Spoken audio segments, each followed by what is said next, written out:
The day my mother-in-law tried to destroy my business, she wore her favorite Chanel suit and a smile that could freeze hell. "Amanda, darling," Patricia Morgan drawled, strutting into my office like she owned it. "I hear you're having some financial difficulties." I kept my eyes on my computer screen, pretending to be absorbed in work while my heart raced. How had she found out about the loan situation? "Business is fine, Patricia," I replied, proud of how steady my voice sounded. "But I'm sure you didn't drive across town just to check on our profit margins." She laughed, that practiced society laugh that somehow managed to sound both elegant and cruel. "Oh, but I did. After all, this little bakery chain of yours is practically family business now, even if some of us," she paused meaningfully, "aren't really family." 5 years of marriage to her son Michael, and she still couldn't resist reminding me that I wasn't from their world of country clubs and trust funds. "Sweet Endings is my business," I corrected her, "the one I built before I met Michael." Yes, your rags to riches story, very inspiring." She settled into one of my visitor chairs, smoothing her perfect skirt. "4 locations now, isn't it? All those employees depending on you, all that overhead, must be quite stressful." My fingers stilled on the keyboard. She definitely knew something. "What do you want, Patricia?" "Want? Can't a mother-in-law be concerned about her son's wife's business?" She pulled out her phone, scrolling through it casually, "especially when that business has a rather large loan payment coming due, to First Metropolitan Bank, I believe?" Now I did look at her. "How did you?" "Oh darling, I know everything that happens in this city's financial circles." Her smile widened, "including the fact that First Metropolitan is restructuring some of its commercial loans, calling in certain debts early." The blood drained from my face. The loan had been my secret weapon, the capital I needed to expand Sweet Endings from a single storefront to a successful chain. I'd carefully planned the payments around our cash flow, negotiated favorable terms. "The loan isn't due for another 3 years," I said carefully. "Unless the bank exercises its early payment clause." She examined her perfect manicure, "Which, I hear, they're planning to do. Something about risk assessment? You're behind this." The realization hit me like a physical blow. "You convinced the bank to call in my loan." "Me?" She pressed a hand to her chest in mock offense. "I merely mentioned to some old friends on the board that perhaps they should review certain questionable investments. After all, a bakery chain run by someone with no formal business education? Someone who caught a wealthy man's eye and suddenly started expanding beyond her means?" Every word was a carefully aimed dart, designed to remind me of my place, or rather, my lack of one, in her world. "I've never missed a payment," I said through gritted teeth. "Sweet Endings is profitable, our financials are solid. For now." She stood up, adjusting her designer jacket. "But can you come up with $2 million in?" She checked her phone again. 30 days? Because that's what the bank will be demanding. $2 million. The number hit me like a punch to the gut. She was right. With our recent expansion, all our capital was tied up in equipment, inventory, and the new locations. We didn't have that kind of cash on hand. "Why?" I managed to ask. "Why now?"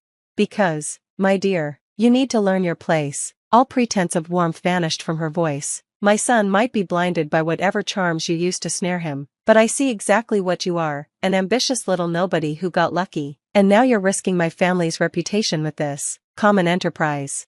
"Your family's reputation?" I couldn't help but laugh. "Sweet Endings employs over 50 people. We serve thousands of customers. We've been featured in national magazines. How exactly is that damaging your precious reputation?" "You're serving cake to the masses," she sneered. "Meanwhile, my son, who should be running Morgan Industries, is playing supportive husband to a glorified baker." Ah, there it was, the real reason for her sudden attack. Michael had announced last week that he was leaving his position at his family's company to help me expand Sweet Endings nationally. "Michael made his own choice," I said quietly. "A choice you manipulated him into making." She stepped closer, her expensive perfume almost suffocating. "But that's about to change. When your business fails, and it will fail, he'll come back where he belongs, to his family, to his proper place in society." I thought about the manila envelope hidden in my desk drawer, the one my silent partner had given me just in case. I'd hoped I wouldn't need it, but Patricia had finally pushed too far. "You should leave," I said, turning back to my computer. "I have work to do." "Yes, I imagine you do. $2 million worth of work." She headed for the door, then paused. "Oh, and Amanda, don't bother trying to get another loan. I've made sure every bank in the city knows about your situation." After she left, I sat in silence for a long moment, listening to my heart pound. Then I pulled out my phone and dialed a number I'd memorized but never used. "It's time," I said when the line connected. She finally did it.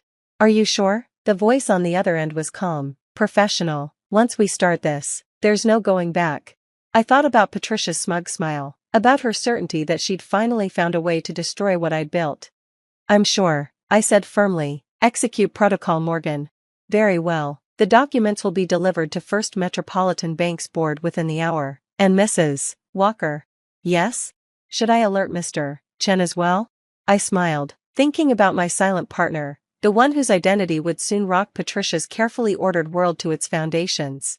"Yes," I decided. "Tell Mr. Chen his daughter-in-law needs that favor we discussed, and tell him it's time to show Patricia Morgan exactly who she's been messing with."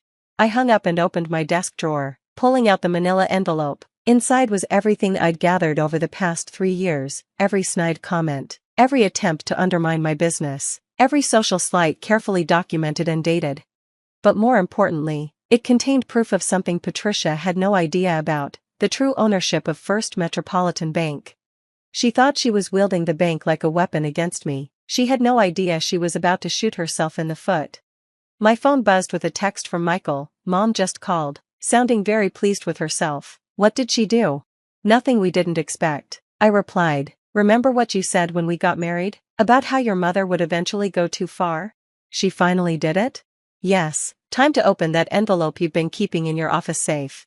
There was a long pause before he responded. "I love you, and I can't wait to see her face when she realizes what's about to happen." I looked out my office window at the Sweet Endings flagship store below, watching customers line up for our famous cherry almond cake, Patricia's favorite, though she'd never admit it publicly. She thought she was about to destroy my business. Instead, she was about to learn a very expensive lesson about underestimating the wrong person. Patricia's victory lap lasted exactly 24 hours. I was in my office the next morning when Sandra, my assistant, buzzed me. "Mrs. Walker, Mrs. Morgan is here, with company." I smiled, checking my watch. "Right on schedule. Send them in." Patricia burst through the door, her perfect composure noticeably cracked. Behind her came 2 men I recognized, Thomas Chen, chairman of First Metropolitan Bank, and his son Andrew, my silent partner. "What is the meaning of this?" Patricia demanded, waving a document. "The bank just called an emergency board meeting. Something about ownership restructuring?" "Please, sit down." I gestured to the chairs. "Would anyone like some cake? We just finished a fresh cherry almond."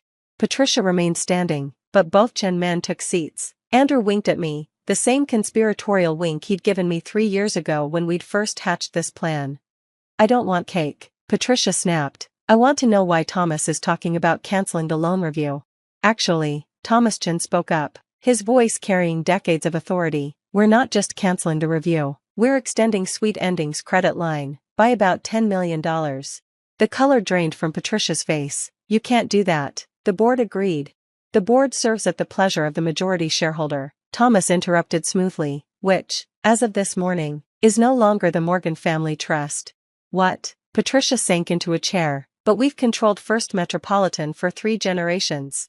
Until you sold your shares," Andrew added, "or rather, until your husband sold them to me." I watched understanding slowly dawn on Patricia's face. You're Amanda's silent partner?" "Among other things," Andrew smiled. "Dad, should we tell her the rest?" Thomas Chen pulled out another document. 3 years ago, when it became clear you were trying to interfere with your daughter-in-law's business, your son Michael came to us with an interesting proposal." "Michael?" Patricia whispered. "My Michael?" "Yes, your Michael." My husband's voice came from the doorway. I hadn't even heard him arrive. "The son you thought you were protecting from his common wife." Michael walked in, impeccable in his business suit, and came to stand behind my chair. His hand squeezed my shoulder, our private signal that everything was going according to plan. "You see, Mother," he continued, "when you started making threats about Amanda's first expansion loan, I knew we needed protection, so I went to my old college roommate. Andrew," Patricia said faintly. "Andrew," Michael agreed, "who, along with his father, helped us create a plan, one that would not only protect Sweet Endings, but teach you a valuable lesson about underestimating people." Thomas Chen took over the explanation. "Your husband Richard has been wanting to retire for years. So when Andrew expressed interest in buying the Morgan family's shares in the bank, Richard was receptive. Richard would never.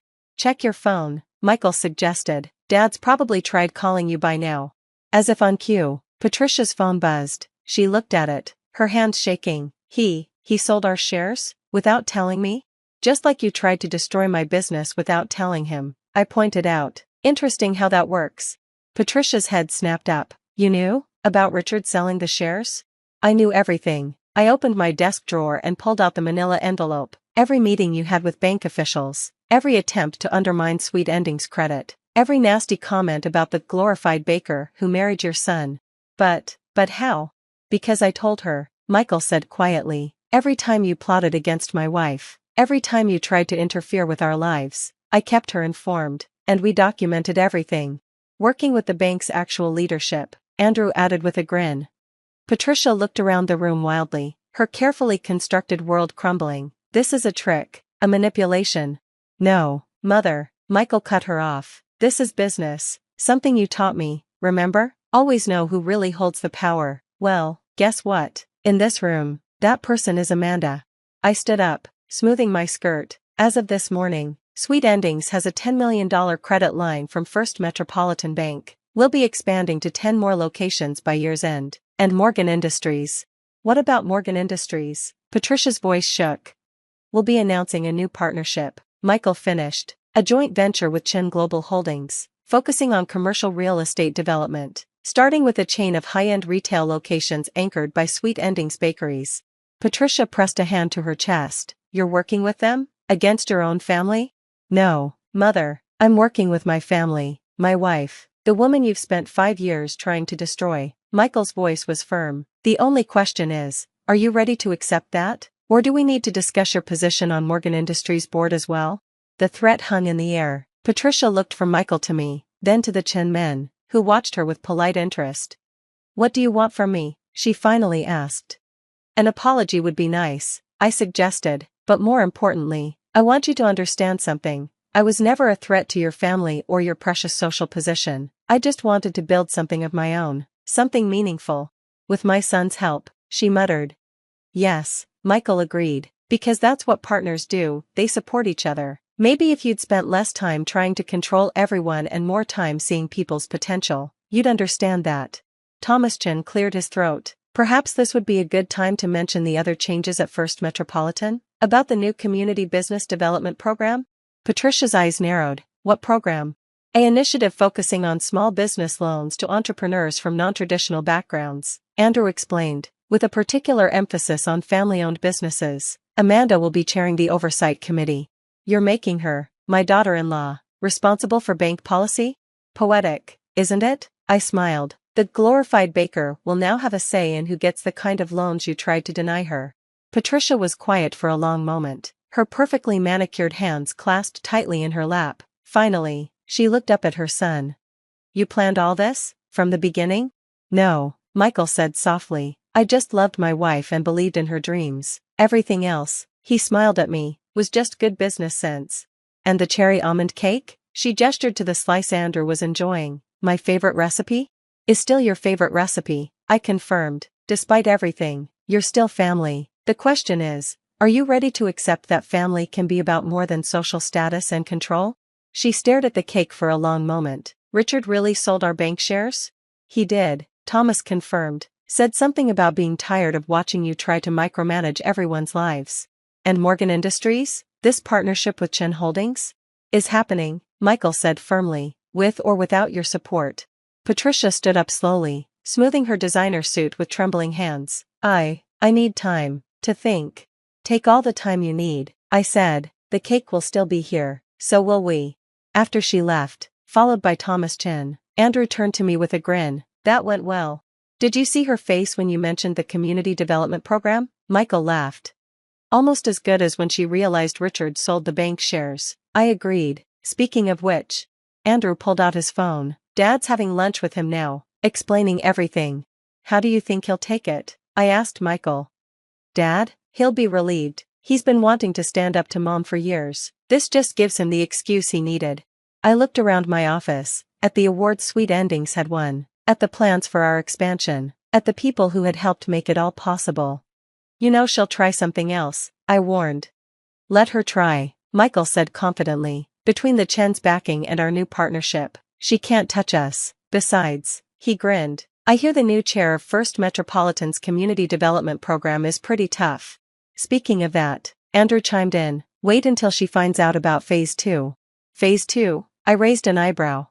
The Educational Foundation, he explained, teaching business skills to underprivileged entrepreneurs. Dad's idea, he thinks you'd be perfect to run it. The Patricia Morgan Foundation for Entrepreneurial Excellence? Michael suggested innocently. We all laughed, but I was already thinking about the possibilities, about turning Patricia's attempt to destroy me into something that could help others build their dreams. You know what the best revenge is? I asked, picking up the slice of cherry almond cake I'd saved. Success, not just our own, but helping others succeed too. Even better, Michael added, is making Mom watch you do it, while eating her favorite cake. I took a bite of the cake, the recipe that had started it all, the one Patricia had dismissed as common when I first served it at a family dinner. Should we save her a slice? Andrew asked. Always, I decided, after all, that's what family does. I paid for my sister's luxury beach birthday party. 2 days before, she uninvited me, saying I was just the ATM, not family. I canceled everything, silenced my phone, and waited. 32 missed calls later, I answered and said just 3 words. She cried. Mom begged. I laughed, because what I did next, they never saw it coming. My name is Lena, and if you met me now, you'd probably think I have it all together. I'm 29, living in Denver, working as a software engineer, and honestly, life looks good from the outside. I've got a great apartment, good income, a few close friends, and peace. But it took a long, messy road to get here, and if you'd asked me 10 years ago, I never would have believed I'd make it this far. I've learned that peace sometimes means walking away from the people you once called family. It all started when I was 16. My mom died suddenly. One day, she was there, making breakfast, humming to old love songs, and the next she was gone. Just like that. I don't think my dad ever recovered. I didn't either, not right away. Everything in the house felt too quiet, too cold. Dad, Frank, tried to keep things going, but you could see it in his eyes. He wasn't really there anymore. Less than a year later, he brought someone new into our lives. Her name was Melissa. She had this polished smile, salon-perfect hair, and a sugary voice that made my skin itch even then. She walked into our kitchen like she owned the place. And by her side was this bright-eyed little girl named Aubrey, 6 years old, bouncing around in sparkly shoes and a butterfly backpack. Dad told me they were getting married. I didn't know what to say. I was still trying to understand why my mom wasn't coming back, and now I had to adjust to this new woman playing house in her place. But I tried. Really, I did. Aubrey was sweet at first. She followed me around, asked me to help her with puzzles, snuck into my room to show off her drawings. For a little while, I actually liked having her around. It felt like maybe I was gaining a little sister, and I remember thinking, okay, maybe this won't be so bad. But Melissa, she never saw me as part of her family. From the beginning, she'd ignore me in the hallway, barely said good morning, and her attitude only got colder. I'd walk into a room, and she'd suddenly start whispering to Dad like I wasn't supposed to hear. Over time, I started noticing changes in Aubrey too. She stopped visiting my room, stopped asking me to play. She barely looked at me. At first, I blamed myself. Maybe I'd done something wrong. But one day, I overheard Melissa talking to her in the kitchen. She's not really your sister, sweetheart, Melissa said in that fake sweet tone of hers. She's just your dad's daughter. You don't need to spend so much time with her. I remember standing there, frozen, like I'd just stepped into some cruel version of reality. Everything made sense after that. The distance, the silence, the cold stares. Melissa had been quietly erasing me from the family, and she was using a 6-year-old to do it. So I gave up trying. I stopped knocking on Aubrey's door, stopped sitting at the dinner table hoping for a warm glance or a kind word. It was like I disappeared in my own home, and no one even noticed. Instead, I focused on my studies. I buried myself in books and coding and college applications. That was my way out. When I got accepted into a great university on a full scholarship, I didn't even tell them right away. I just packed and left. And once I was gone, the distance only grew. We barely spoke. No calls, no real connection. Maybe a birthday text here and there from Dad, but that was it. Deep down, I always believed Melissa had something to do with that.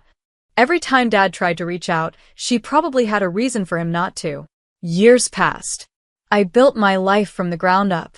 Finished college, got into a great tech company in Denver, climbed the ladder. With each promotion, I felt a little stronger.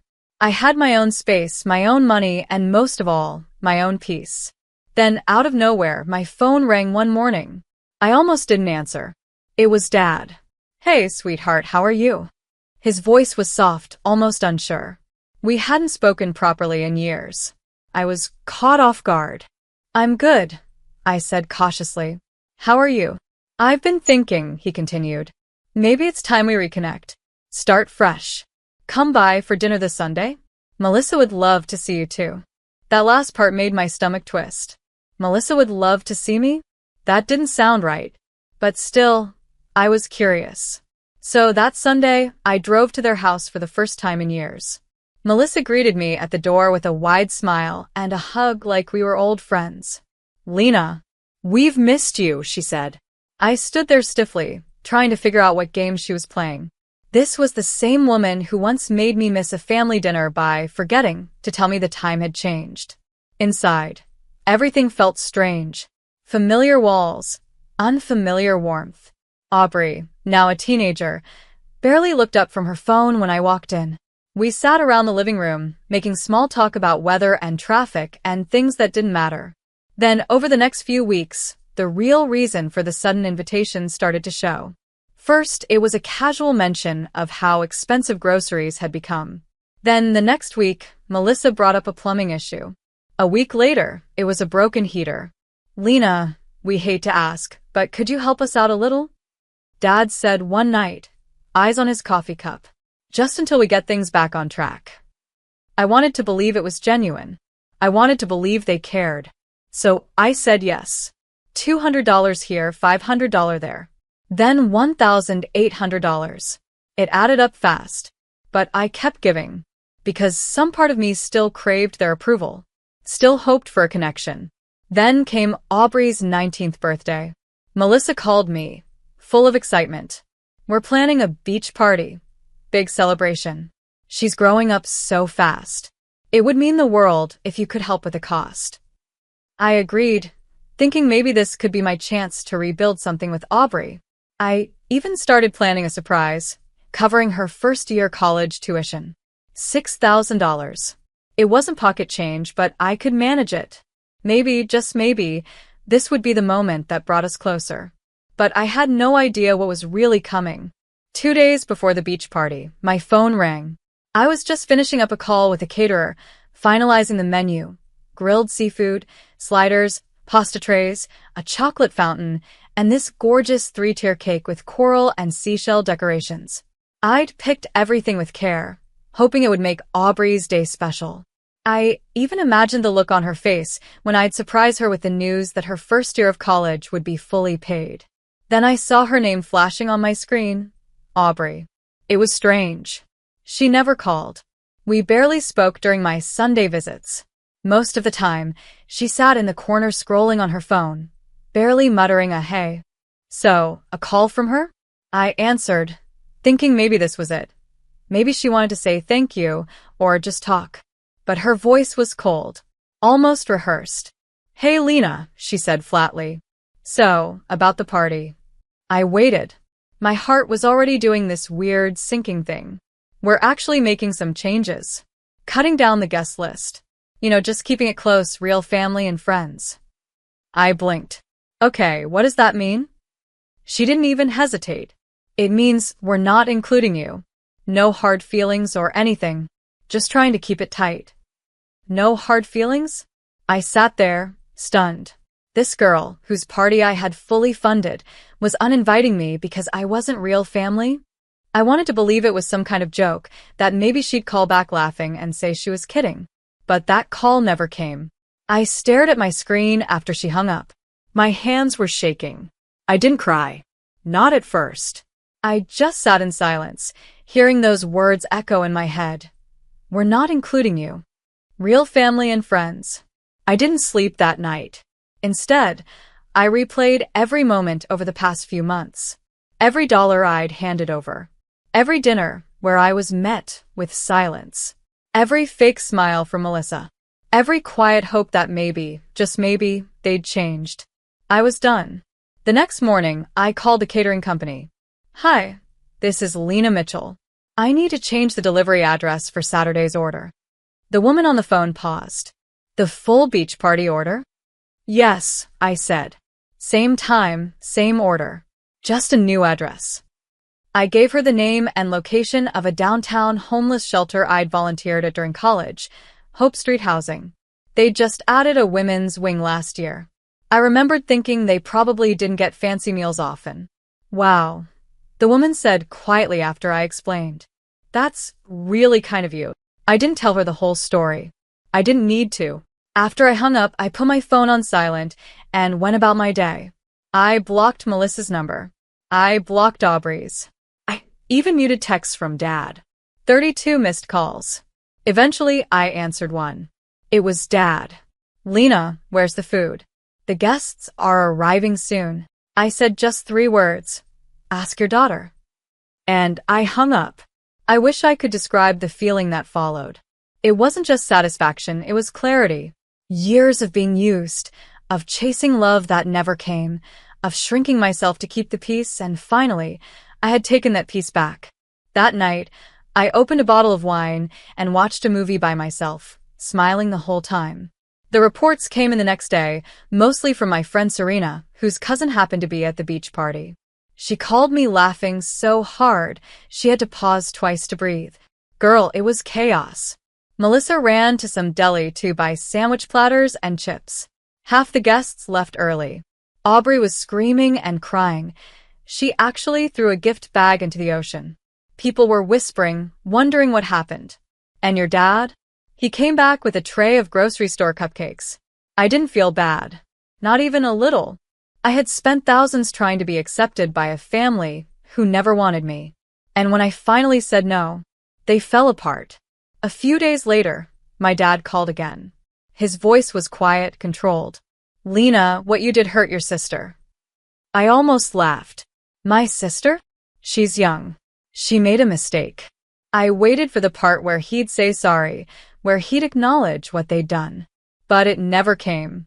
We still need to talk about her college tuition, he continued. And there it was. The real reason for the call. No, Dad, I said calmly. There's nothing to talk about. She's counting on you. Well, she shouldn't. He tried guilt. He tried anger. But I stayed firm. Finally, I said, you told me I wasn't family. So now I'm acting like it. That was the last time we spoke. Weeks passed, and then I heard from Serena again. You're not going to believe this, she said. Turns out your dad and Melissa used their savings to lease a luxury SUV, like right before the party. They thought you'd handle the college stuff, so they spent the money. I just shook my head. Of course they did. Now, apparently, Aubrey is refusing to get a job. She won't move out. She's protesting, literally. Says she won't speak to them until they fix the situation. Fix the situation? They created it. All of it. And for once, I wasn't part of the mess.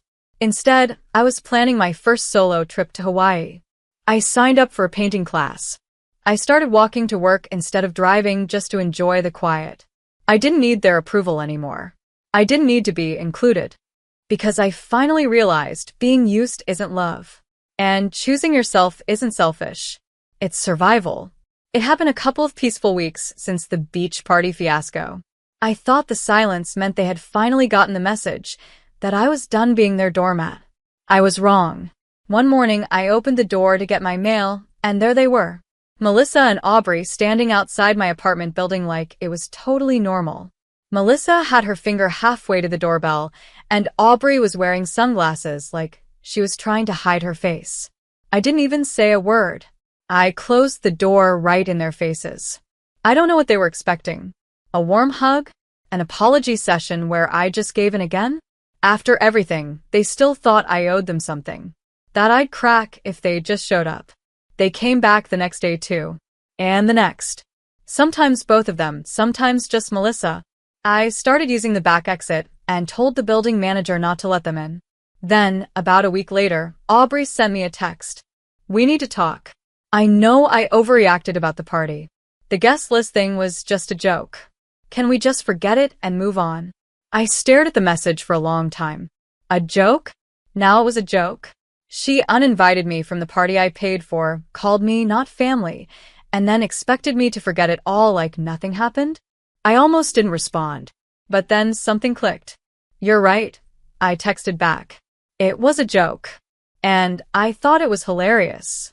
Especially the part where I sent all the food to a homeless shelter. Wasn't that funny? No reply. But the silence told me everything. She didn't know. Of course she didn't. Melissa and Frank had never told her. They didn't tell her I was planning to pay her tuition either. I was sure of it. If she had known, she would have played nice. Pretended to be sweet.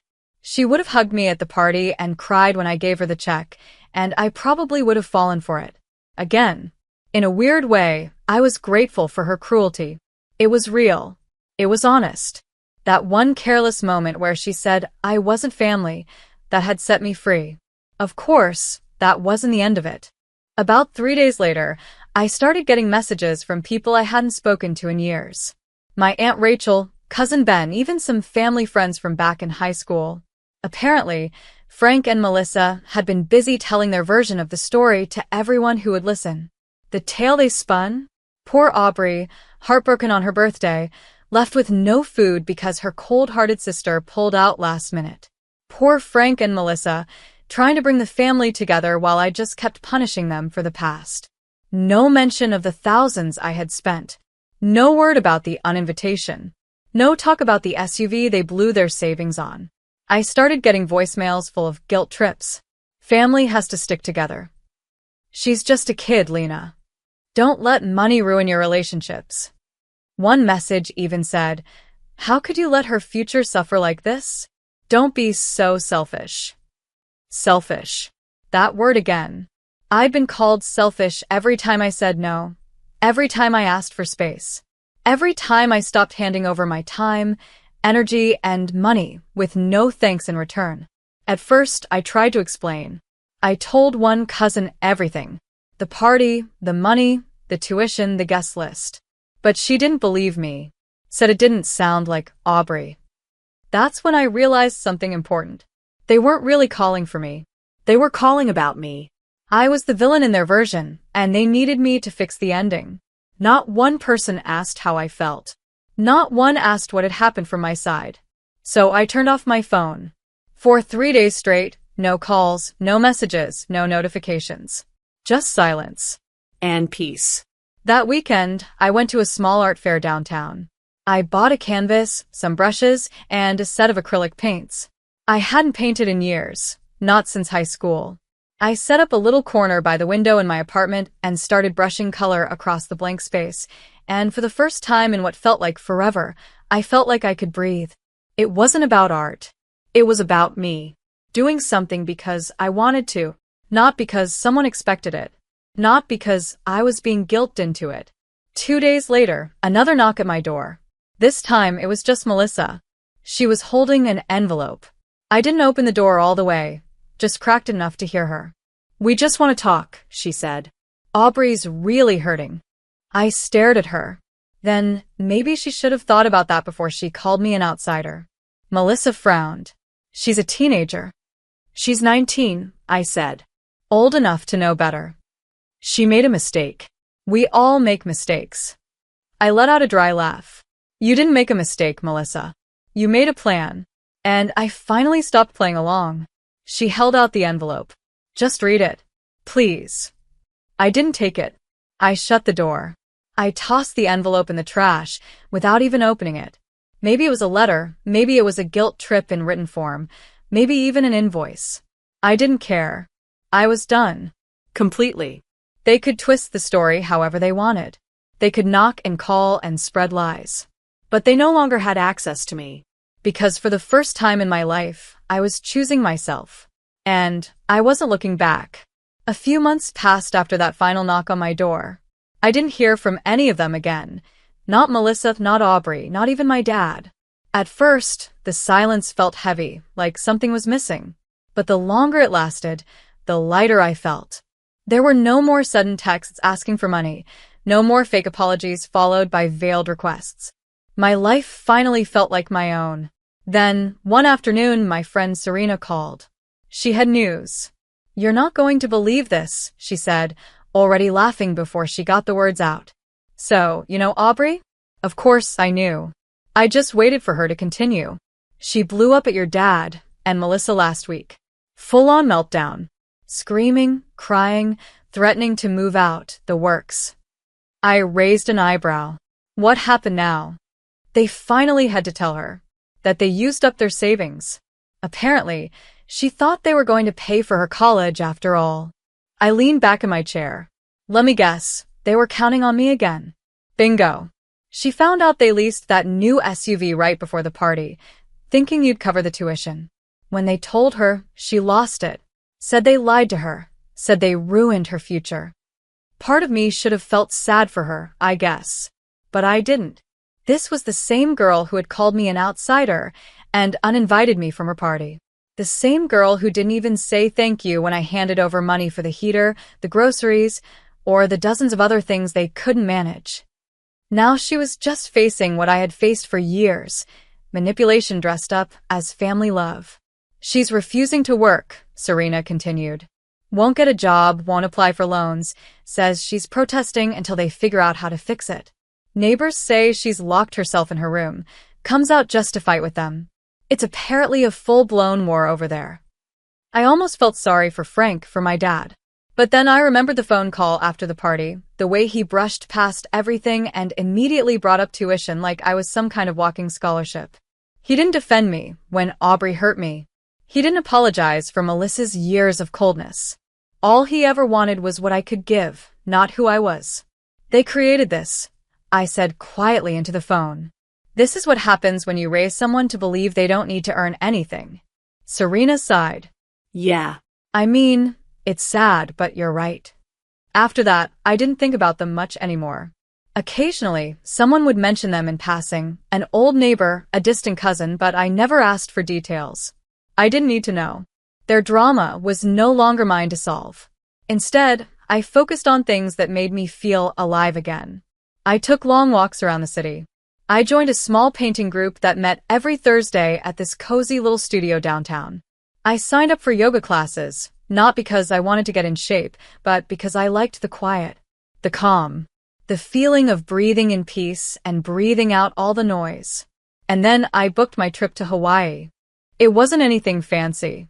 Just me, a beachside Airbnb, a couple of paperbacks, and no plans. I didn't post pictures. I didn't share updates. It was mine, just mine. And it felt like freedom. Sitting on that beach, listening to the waves crash, I thought back to the girl I used to be. The one who waited for text messages that never came. The one who kept writing checks hoping to be loved. The one who believed that if she just gave a little more, tried a little harder, maybe she'd finally be accepted. That girl deserved better. And now she had it. I came home from that trip with a tan, a full heart, and zero regrets. One last message did come through about a month later. From Aubrey. Somehow, I hadn't blocked her number on email. It said, "I know things got messy. I just wish we could go back to how they used to be. I miss having a sister." I read it twice. And then I deleted it. Because here's the truth. We never had a real sisterhood. What we had was a lie Melissa built and later tore down. Aubrey was just a kid, yes, but at 19, you know what cruelty is. You know when you're choosing to hurt someone. She made her choice and I made mine. I no longer chase people who don't want me. I no longer offer love where there's only expectation. And I no longer believe that family is about blood. It's about how you're treated, how you're seen, how you're respected. So no. I didn't go back. I didn't reply. I didn't fall for it again. Because I learned something in all of this. Peace isn't something you're given. It's something you claim. And I finally claimed mine. My husband humiliated me at the polo ground, introducing his girlfriend as his future wife. When I confronted him, his rage turned violent. He tied me behind a horse, leaving me injured and helpless. A stranger saved me just in time. But the very next day, I returned, not as a victim, but with a revenge so terrifying he never saw it coming. My name is Sophia, and if someone had told me that my life would take such a dramatic turn, I might have laughed. I used to believe I had it all, my passion for polo, a supportive community, and a husband who seemed to understand me. At least, that's what I thought. Growing up in a suburban area known for its vibrant polo grounds, I fell in love with the sport at a young age. Polo wasn't just a game to me, it was my sanctuary, my passion, and the place where I truly felt alive. By my late 20s, I was recognized as one of the most skilled players in our community. It wasn't easy juggling a competitive sport in a small town, but the joy I felt on the field made every challenge worthwhile. When I met Ethan, I thought I'd found someone who admired my strength and independence. Ethan was older than me, in his mid-30s, and his confidence had a way of making you believe in him. He said all the right things, praising my talent and encouraging my dreams, or so it seemed at first. Ethan was charming, and I was smitten. He made me feel like I could trust him, like he'd be my partner in all things. Little did I know that trust would be shattered. Even after our marriage, I continued to pursue my passion for polo. I remember how he'd occasionally show up at matches, watching me play with a detached sort of interest. Sometimes, I'd catch a glimpse of pride in his eyes, but more often than not, it felt like he was just waiting. For what I didn't know, at home, Ethan's charm began to wear thin. He'd criticize my focus on the sport, telling me I was wasting my time chasing a childish hobby.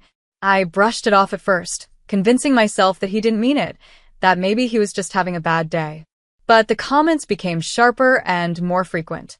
"Sophia, don't you think it's time to grow up?" he'd say, his tone dripping with disdain. "You're not some teenager chasing dreams." I didn't understand why he was so dismissive. He'd married a polo player. He knew who I was. But I stayed quiet, thinking I could balance both worlds, my love for the game and my marriage. It was a delicate line to walk, and I tried so hard not to falter. One bright afternoon, everything changed. I'd just finished a practice session at the polo grounds, feeling the usual rush of satisfaction after a good game. The sun was shining, the air was crisp, and I was chatting with a few teammates when Ethan arrived. He wasn't alone.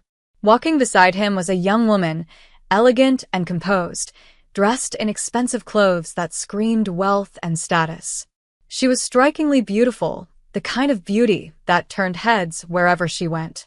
Ethan didn't waste any time with pleasantries. Instead, he smiled, a smug, self-satisfied smile, and said, "Sophia, meet Olivia, my future wife." For a moment, I thought it was a cruel joke.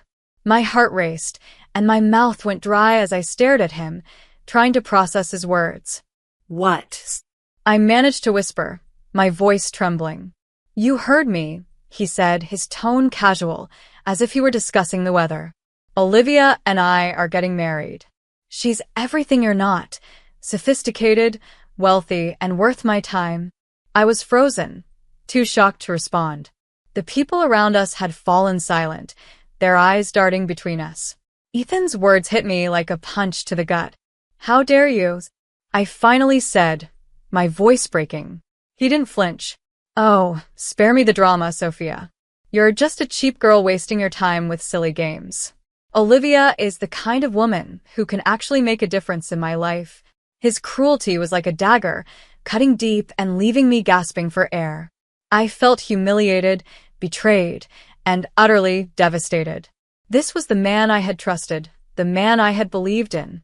And here he was, parading his betrayal in front of everyone. I turned to Olivia, searching for some sign of guilt or remorse, but her expression was unreadable. She didn't say a word, just stood there, looking almost detached. I felt like my entire world was crumbling around me. "You're disgusting," I said to Ethan, my voice trembling with anger and pain. "You think you can treat people like this and get away with it?" His response was a cold laugh. Oh, Sophia. Grow up. I wanted to scream, to lash out, to make him feel even a fraction of the pain he'd caused me. But instead, I walked away, tears streaming down my face. In that moment, I felt utterly alone. Ethan had shattered my trust, my dignity, and everything I thought I knew about him. But as much as his betrayal hurt, something inside me refused to give up. I didn't know how yet, but I was determined to find a way to rise above the pain he had inflicted on me. Looking back, I realized the day was just the beginning. What followed would test me in ways I could never have imagined, pushing me to my limits and forcing me to uncover a strength I didn't know I had. The hours after that humiliating encounter with Ethan were a blur of disbelief and heartbreak. I felt like I was drowning in emotions I couldn't process: anger, sorrow, confusion, and most of all, a sense of betrayal so deep it left me breathless. I couldn't understand how someone I had loved, someone I thought loved me, could treat me with such cruelty. I spent the night replaying his words in my mind, each one cutting like a knife. The next morning, I decided to confront Ethan. I couldn't let this go unanswered. He owed me an explanation, if not for his sake, then for mine. I found him in the living room, casually scrolling through his phone as if nothing had happened. "We need to talk," I said firmly, though my voice wavered slightly. He didn't even look up. "About what?" he asked, his tone indifferent. "About what happened yesterday. About Olivia. About you introducing her as your future wife, while I'm still your wife. Do you have any idea how humiliating that was for me?" He finally put his phone down and looked at me, his expression cold. "Humiliating for you? Sophia, let's not make this about feelings. I'm being honest with you. Isn't that what you always wanted? Honesties? Honesties?" I repeated, my voice rising. "You call flaunting another woman in front of me honesty? You've been lying to me, Ethan, and now you want to act like you're doing me a favor?" He stood up, towering over me with an intimidating presence I hadn't noticed before. "You don't get it, do you? Olivia is my future. She comes from wealth, from power. She's someone who can actually elevate my life, not hold me back like you do." "Hold you back?" I said, incredulous. "I've supported you in every way I could, Ethan. I've worked hard to keep this marriage together despite your constant criticism and belittling of my passion. And now you're blaming me for holding you back." He rolled his eyes. "Spare me the speech, Sophia. You're nothing more than a cheap girl wasting her time on a silly game. You think polo is going to make you important? It's laughable." Those words broke something inside me. All the years of self-doubt he'd planted in me, all the times I had second-guessed myself because of his disdain, came rushing to the surface. "I don't care what you think about polo, Ethan," I said, my voice trembling with anger. "But you don't get to decide my worth. And you certainly don't get to treat me like I'm disposable." That's when his demeanor shifted. His indifference turned to rage, and before I knew it, he grabbed my arm and dragged me toward the door. "You want to see how disposable you are?" he hissed. "Let me show you." I struggled against his grip, but Ethan was strong, and his anger made him even more forceful. He dragged me outside, toward the polo ground where I had spent so many happy hours. It was empty now, eerily silent except for the sound of my protests and his heavy breathing. "Ethan, stop. What are you doing?" I pleaded, panic rising in my chest. He didn't answer. Instead, he grabbed a length of rope from the equipment shed and tied me to one of the practice poles. My heart was pounding so hard I thought it might burst. "Ethan, this is insane. Let me go." But he wasn't listening. He mounted his horse, his eyes dark with fury. "You think you're so tough, Sophia? Let's see how tough you are when you're lying there helpless." And then he did something I'll never forget. He rode his horse dangerously close to me, circling around at a terrifying speed.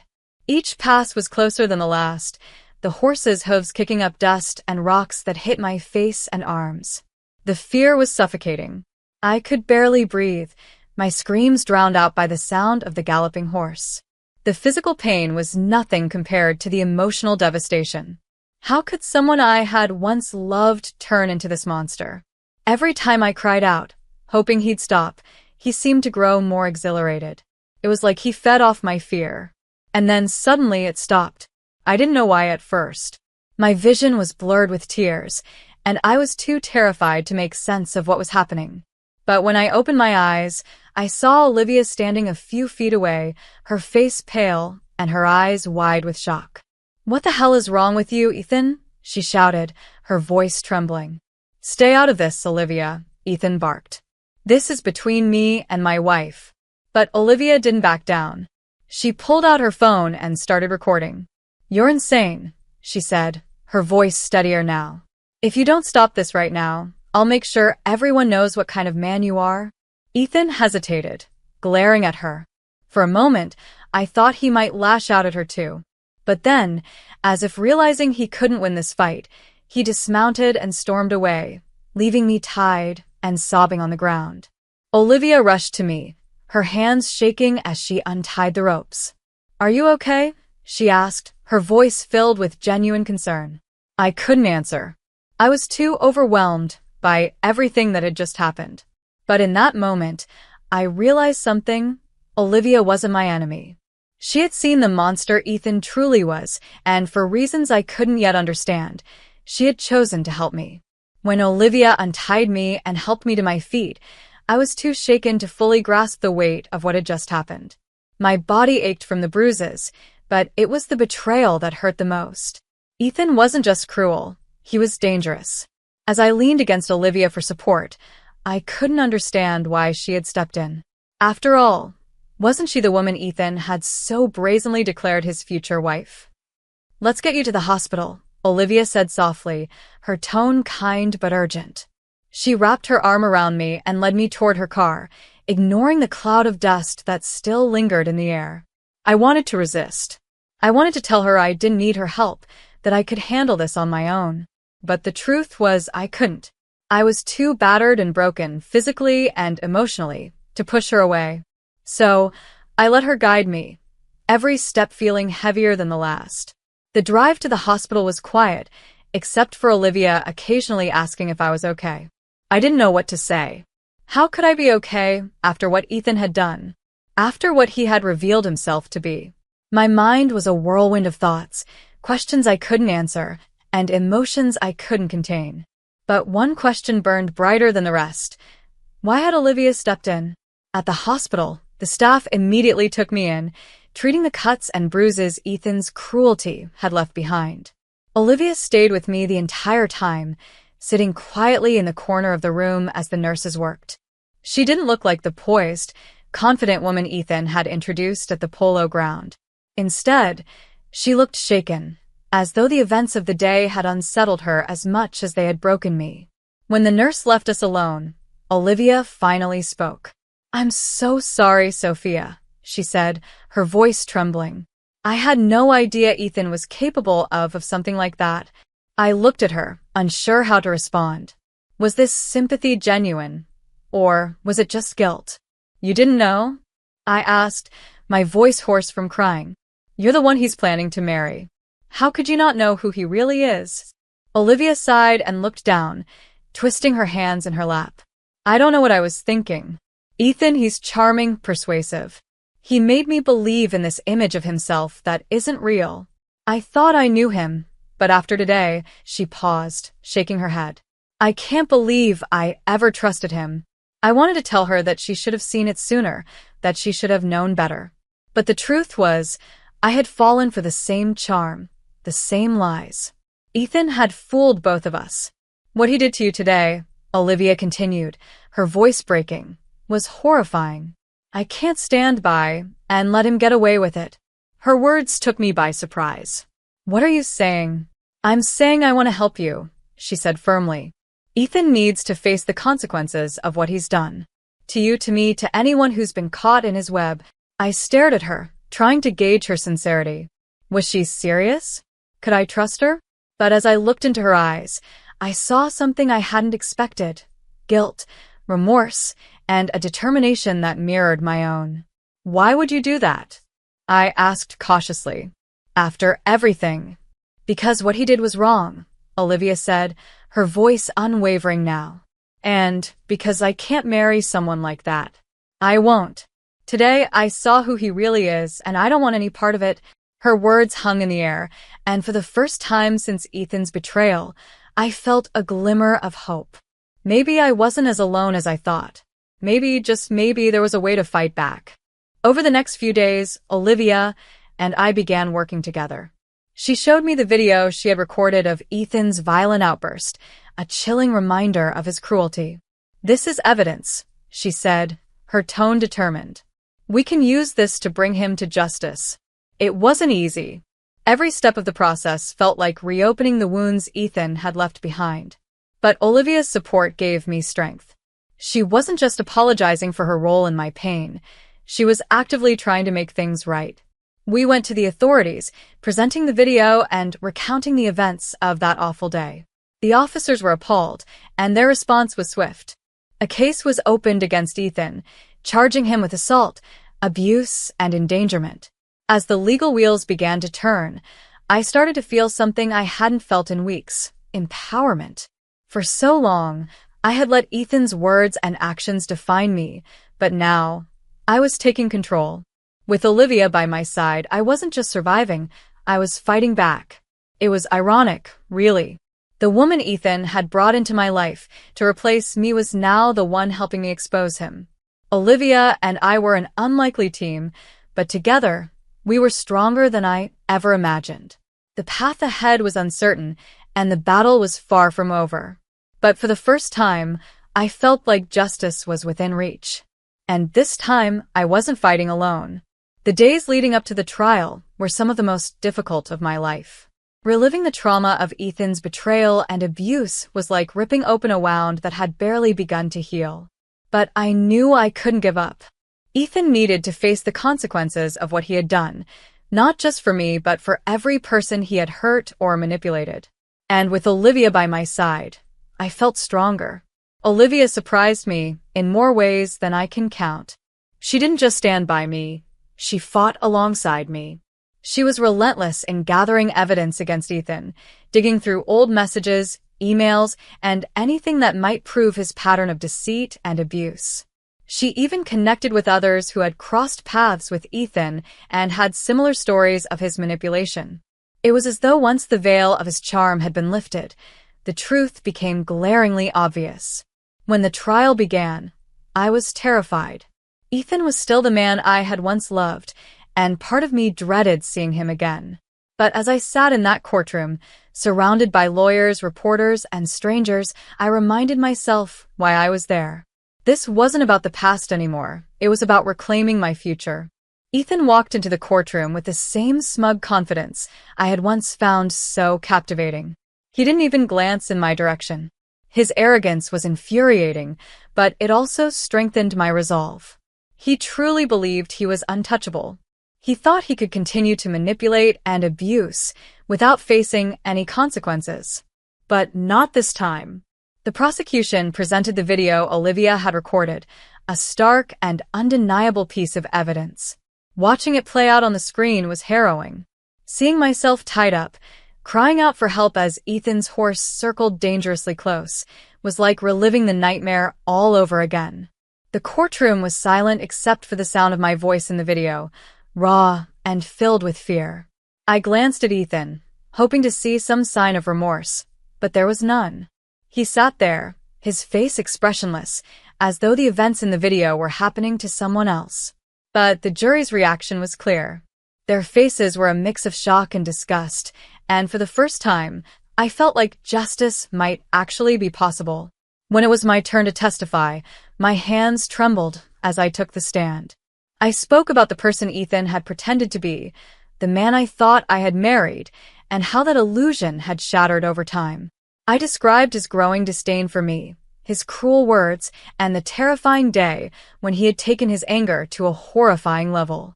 I also spoke about Olivia, how she had stepped in when no one else did, how she had risked her own safety to stop Ethan and bring him to justice.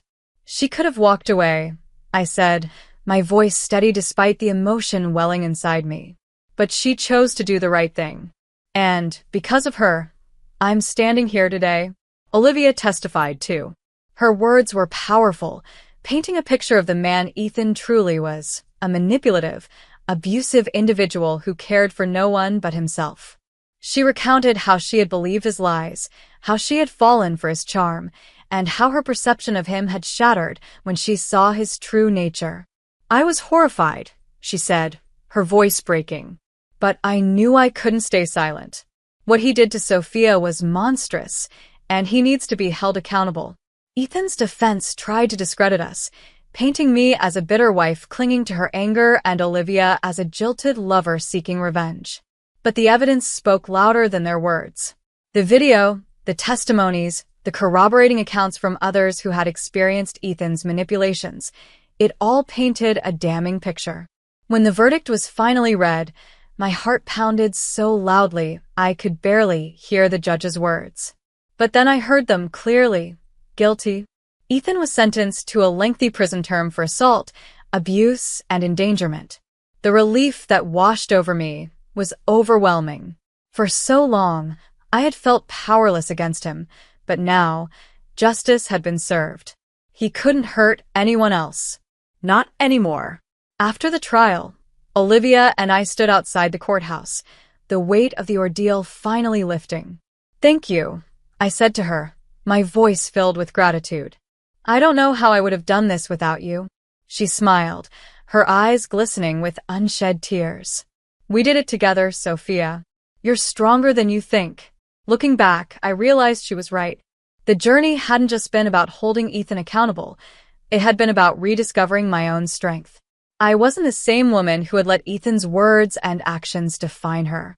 I had fought back, found my voice, and reclaimed my life. The scars he left would always be a part of me, but they didn't define me. What defined me was the courage to stand up, the resilience to keep going, and the support of an unexpected ally who reminded me that justice is worth fighting for. As I walked away from the courthouse that day, I felt something I hadn't felt in a long time. Hope.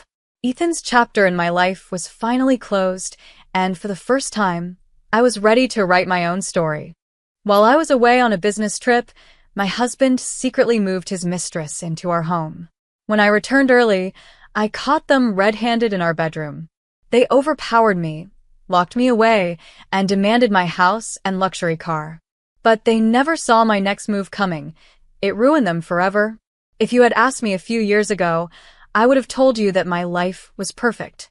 My name is Ava Parker, and I am 36 years old.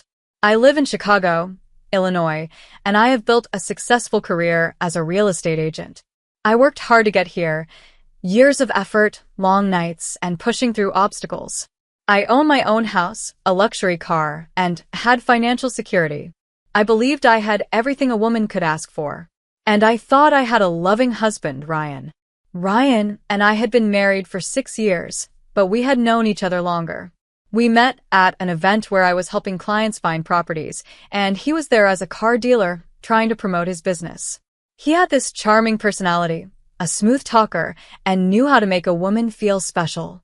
Back then, I admired his energy, his laughter, and the way he always made things fun. He was 2 years younger than me, but I didn't care. Age wasn't important. I believed in love, trust, and partnership. At first, things were great.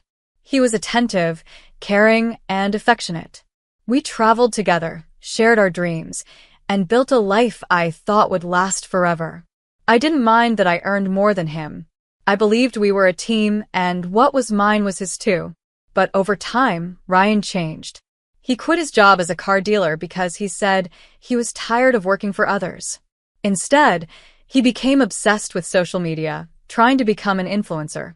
He spent all his time posting videos, chasing trends, and trying to gain followers. He promised me that one day, he'd be successful, and we'd never have to worry about money again. Months turned into years, and nothing changed. He wasn't making real money. Instead, he became lazy, selfish, and completely dependent on me. I paid for everything: the bills, the groceries, the house, the car, the vacations. He barely lifted a finger at home. He wouldn't clean, cook, or even take care of small things like fixing the Wi-Fi. If I ever asked him for help, he'd wave me off and say, "Relax, babe, you can afford a maid." I tried to talk to him, reason with him, but he always had an excuse. Ava, you don't understand how social media works. It takes time. You're so controlling. Just let me do my thing. Why are you always nagging me? You knew who I was when you married me. I still held on, hoping he'd change, but deep down, I was growing exhausted. And then came the biggest betrayal of all. For a long time, I had this gut feeling that something wasn't right. Ryan had become distant, spending hours locked in a room, whispering on his phone. He started going out late at night, claiming he had meetings with brands and sponsors. He suddenly became secretive with his phone, turning the screen away when I walked by. Whenever I asked, he'd brush it off. You're overthinking, Ava. Stop acting like I'm some kind of criminal. You're too busy with work to even spend time with me. Why do you care now? I wanted to believe him. I wanted to trust my husband. But the truth had a way of coming out. One night, I was organizing paperwork for our home when I found a medical bill tucked away in a drawer. At first, I thought it was an old bill of mine, but when I looked closer, my heart stopped. It was a hospital bill for a child's birth, dated 5 years ago. The father's name? Ryan Parker. My hands trembled. I stared at the paper, reading it over and over, hoping I was wrong. My husband had a child? A 5-year-old child. I felt like my whole world had shattered. The man I had supported, trusted, and loved had been living a double life. I had no idea who this child's mother was, but I knew one thing. I was done being a fool. The next morning, I confronted Ryan. I held up the hospital bill and demanded, "Explain this." For the first time in our marriage, he had nothing to say. He looked at the bill, then at me, and his face went pale. "Abe?" He stammered, but his silence told me everything. "You lied to me." My voice shook. "You had a child with another woman and kept it a secret." Then, just like that, his guilt disappeared, and a smirk appeared on his face. "So what if I did?" he said coldly. "It's none of your business." I couldn't believe what I was hearing. "None of my business. I'm your wife." He sighed and leaned back against a couch. "Listen, Ava, we've had a good run, but let's face it, you're always working, and we barely see each other. Maybe it's time to move on." Move on. Tears burned my eyes, but I refused to let them fall. "You disgust me, Ryan." That was the last conversation we had before I left for my 10-day business tour in New York. I needed to get away, clear my head, and plan my next steps. I couldn't stay married to a man who had betrayed me like this. But fate had other plans. Just 2 days later, my business trip was suddenly canceled. My company had to reschedule the meetings, so I booked an early flight home. I didn't tell Ryan I was coming back. I didn't want to see his face. I just wanted to pack my things and figure out my next move. But when I walked into my house that night, I never expected what I saw next. There, standing in my living room, was Ryan, and next to him, a young woman with dark hair, holding the hand of a small child. They were living in my house, sleeping in my bed, using my money. And that was the moment everything changed forever. I stepped into my house, expecting silence, but instead, I heard laughter. At first, I thought maybe Ryan had company over, some friends, maybe. But then I saw them. Ryan was standing in my living room, relaxed, laughing at something. And next to him, a woman, young, dark-haired, and holding the hand of a little boy. The woman was comfortably dressed in my robe, her bare feet resting on my coffee table, and the child had toys spread all over my expensive rug. It felt like I had walked into a nightmare. I froze in place, my suitcase still in my hand. My heart pounded so hard I could hear it in my ears.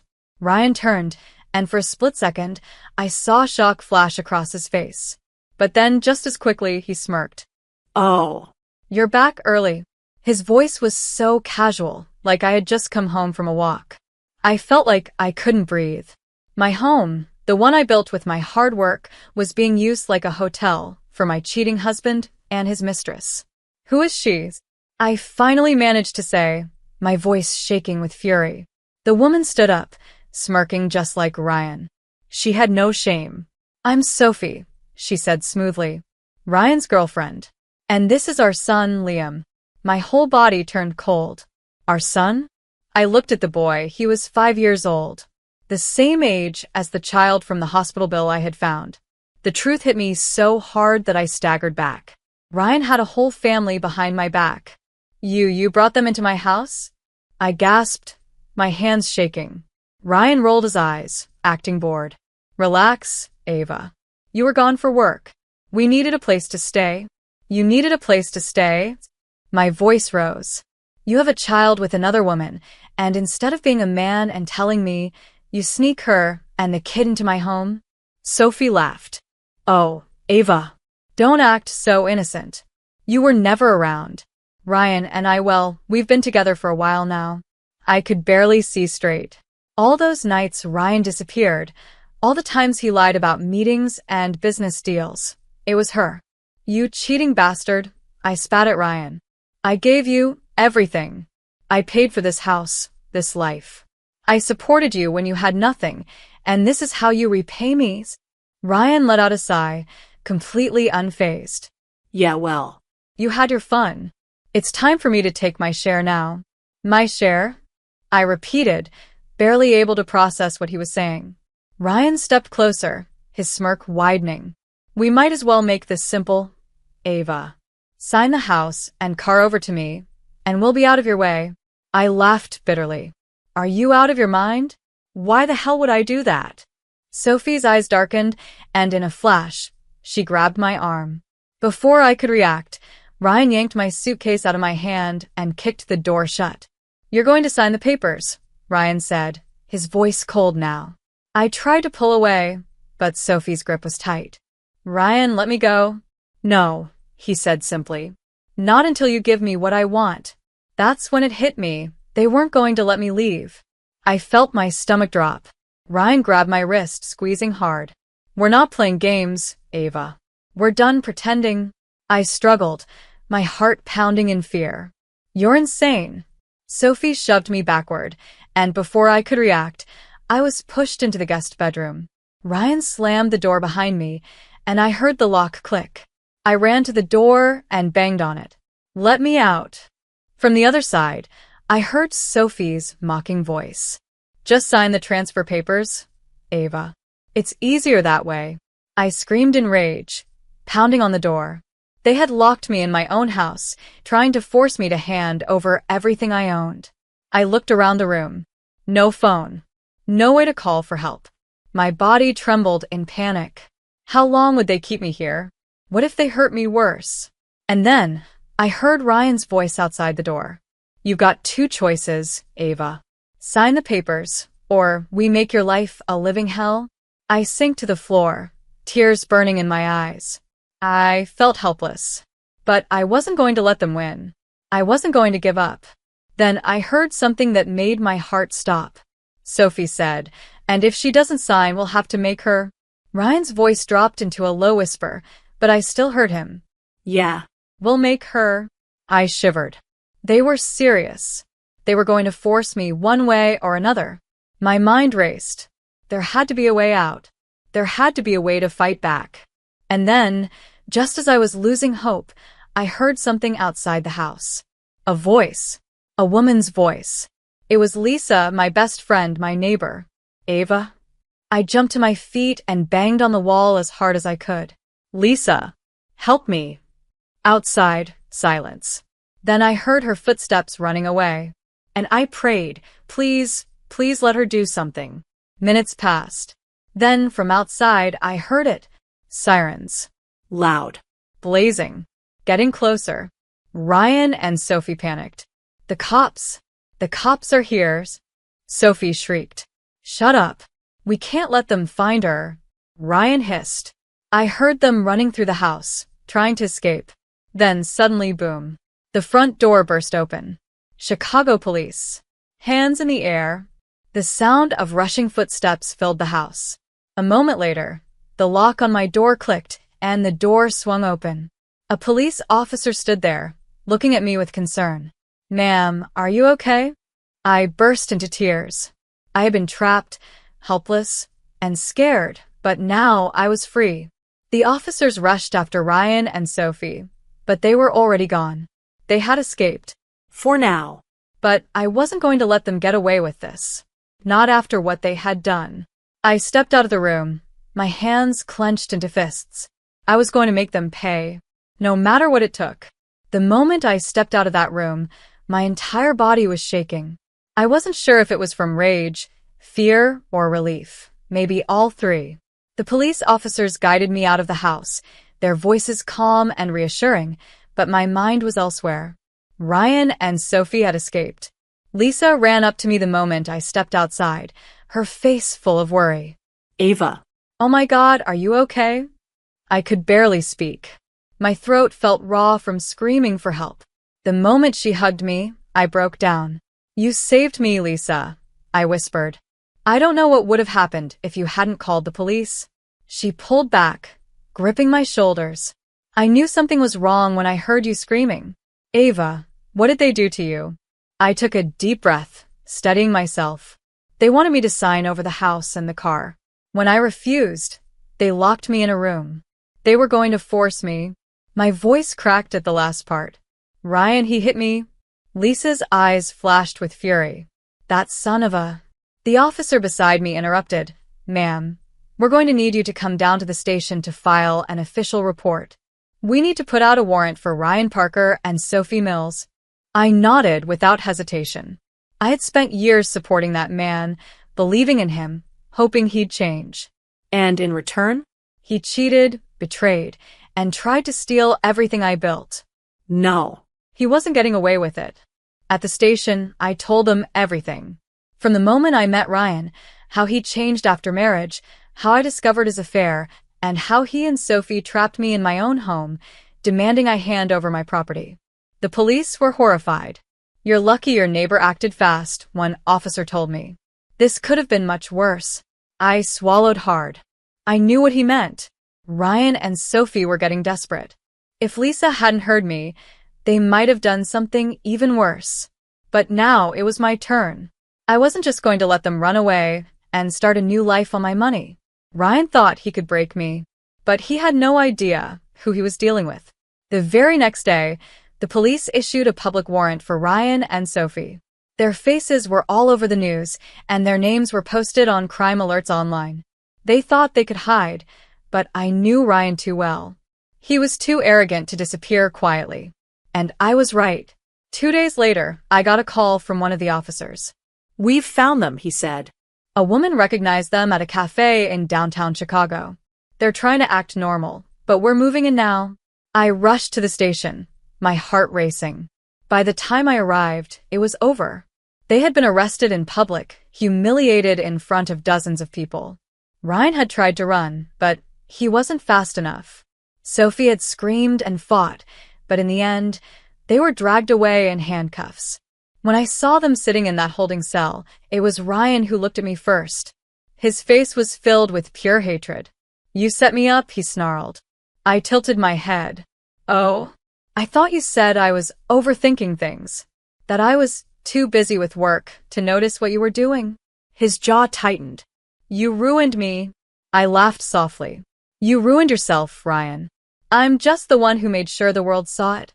Sophie suddenly lunged forward, her eyes wild with rage. You think you've won? You think putting us in here changes anything? I looked at her with nothing but disgust. You came into my home. You tried to steal from me. You trapped me, threatened me, and laughed in my face. I took a step closer, lowering my voice. Now? You're exactly where you deserve to be. She screamed something at me, but the guards dragged her away. I turned back to Ryan, giving him one final glance. I gave you everything, I whispered, and you threw it all away. Enjoy your new life, Ryan. I hear prison food is terrible. For the first time, I saw fear in his eyes. He knew. This was the end. I walked out of that station lighter than I had felt in years. The nightmare was finally over. But I wasn't done yet. The court case was still ahead, and I was going to make sure they paid for every single thing they did to me. And I wasn't going to stop until they were locked away for a long, long time. The courtroom was cold and sterile, yet every seat was filled. Reporters, strangers, even some familiar faces from my past, all watching, waiting to see how this story would end. I sat at the plaintiff's table, my hands steady, my heart calm. This was it. The final step to ensure that Ryan and Sophie faced justice for what they had done. Across from me, Ryan looked worn out, defeated. His usually well-groomed hair was a mess, his confidence shattered. Sophie sat beside him, her once smug expression replaced with something close to fear. The judge entered, and silence filled the room. Ryan's lawyer stood up first, trying to paint me as the villain. Ava Parker is a successful real estate agent. She had financial control in this marriage. My client was simply left without options. I nearly laughed out loud. Without options? I finally spoke, my voice calm but firm. He had every option. He could have worked, contributed, been a husband. Instead, he chose to cheat, steal, and abuse. Ryan glared at me, but he knew he had nothing left to argue. I laid out everything. The years of financial support, the secret affair, and their child. The night they trapped me in my own home. The threats, the violence, the police rescue. The evidence was overwhelming. Lisa testified. She told the court how she heard my screams and called 911. The police officers testified. They explained how they found me locked away, how Ryan and Sophie fled like criminals. The medical report proved Ryan had hit me. Bank records showed he had drained money from our joint accounts. Security footage from the cafe showed their arrest. Sophie lost control first. "You don't understand," she screamed at the judge. "We deserve that money. Ava has everything. A career, a house, a car. She wouldn't even notice if we took a little." The judge raised an eyebrow. "A little? You attempted to steal her home and her assets while holding her against her will." Sophie sat back, her mouth snapping shut. Then it was Ryan's turn. "Your Honor, I made mistakes," he said, his voice forced, trying to sound pitiful. "But I just wanted a chance. Ava never loved me. She only loved her work." "Objection," my lawyer cut in. "This is irrelevant." "Overruled," the judge said. "Mr. Parker, you are not the victim here." Ryan looked at me, his desperation finally showing. "Ava, please," he said, his voice lower. "You're really going to send me to prison?" I tilted my head, staring at the man I once thought I loved. "You had every chance to do better, Ryan. Every chance to be better. Instead, you threw it all away. I don't owe you anything." His face twisted into pure hatred. "You ruined my life." I finally let out a small, satisfied smile. "No, Ryan." "You ruined yours." The judge didn't take long to make the ruling. Ryan and Sophie were found guilty on multiple counts. Fraud. Domestic abuse. Unlawful imprisonment. Attempted theft. Ryan was sentenced to 10 years in prison. Sophie, because of her active involvement, got 8 years. The moment the sentence was read, Ryan slammed his fists on the table, shouting, "You're a monster, Ava. I hope you rot alone." Sophie screamed, trying to lunge at me, but the bailiffs held her back. I simply stood up, collected my things, and walked out of the courtroom, free. For the first time in years, I could breathe. In the days that followed, I made a clean break from my past. I sold the house where all the bad memories lived. I got rid of the car Ryan had once begged to drive. I moved into a brand new luxury apartment in downtown Chicago. Lisa came over one night with wine, sitting on my new couch with a grin. "You did it," she said, raising her glass. "You got your revenge." I swirled my drink, thinking for a moment. "It wasn't revenge," I said finally. "It was justice." Lisa laughed. "Call it whatever you want. The important thing is you're free." I looked out the window, the city lights glowing below. She was right. I wasn't a victim anymore. I wasn't trapped in a toxic marriage. I was finally free, and I would never let anyone take that from me again. I bought my new luxury dream house, and before moving in, my husband announced that his parents would live with us. They treated me like a servant, took control of my house and personal belongings, and when I tried to stop them, my husband sided with them and warned me. One day, when they woke up, their world was turned upside down by the shocking plan I executed perfectly. My name is Hazel, and I never imagined that the life I worked so hard to build could fall apart so quickly. I'm 32, an interior designer, and I live in San Diego. Or at least I did. The house I lived in wasn't just any house. It was my sanctuary, a piece of my heart. My late Aunt Clara left it to me. She always said, "This house will be your safe space, Hazel. Cherish it." I did, and for a while it was exactly that, a place of love and warmth. Until everything changed. It started when Ryan, my husband, decided to bring his parents into our home without even asking me. Ryan and I had been married for 6 years, and while our relationship had its ups and downs, I never expected him to disregard me like this.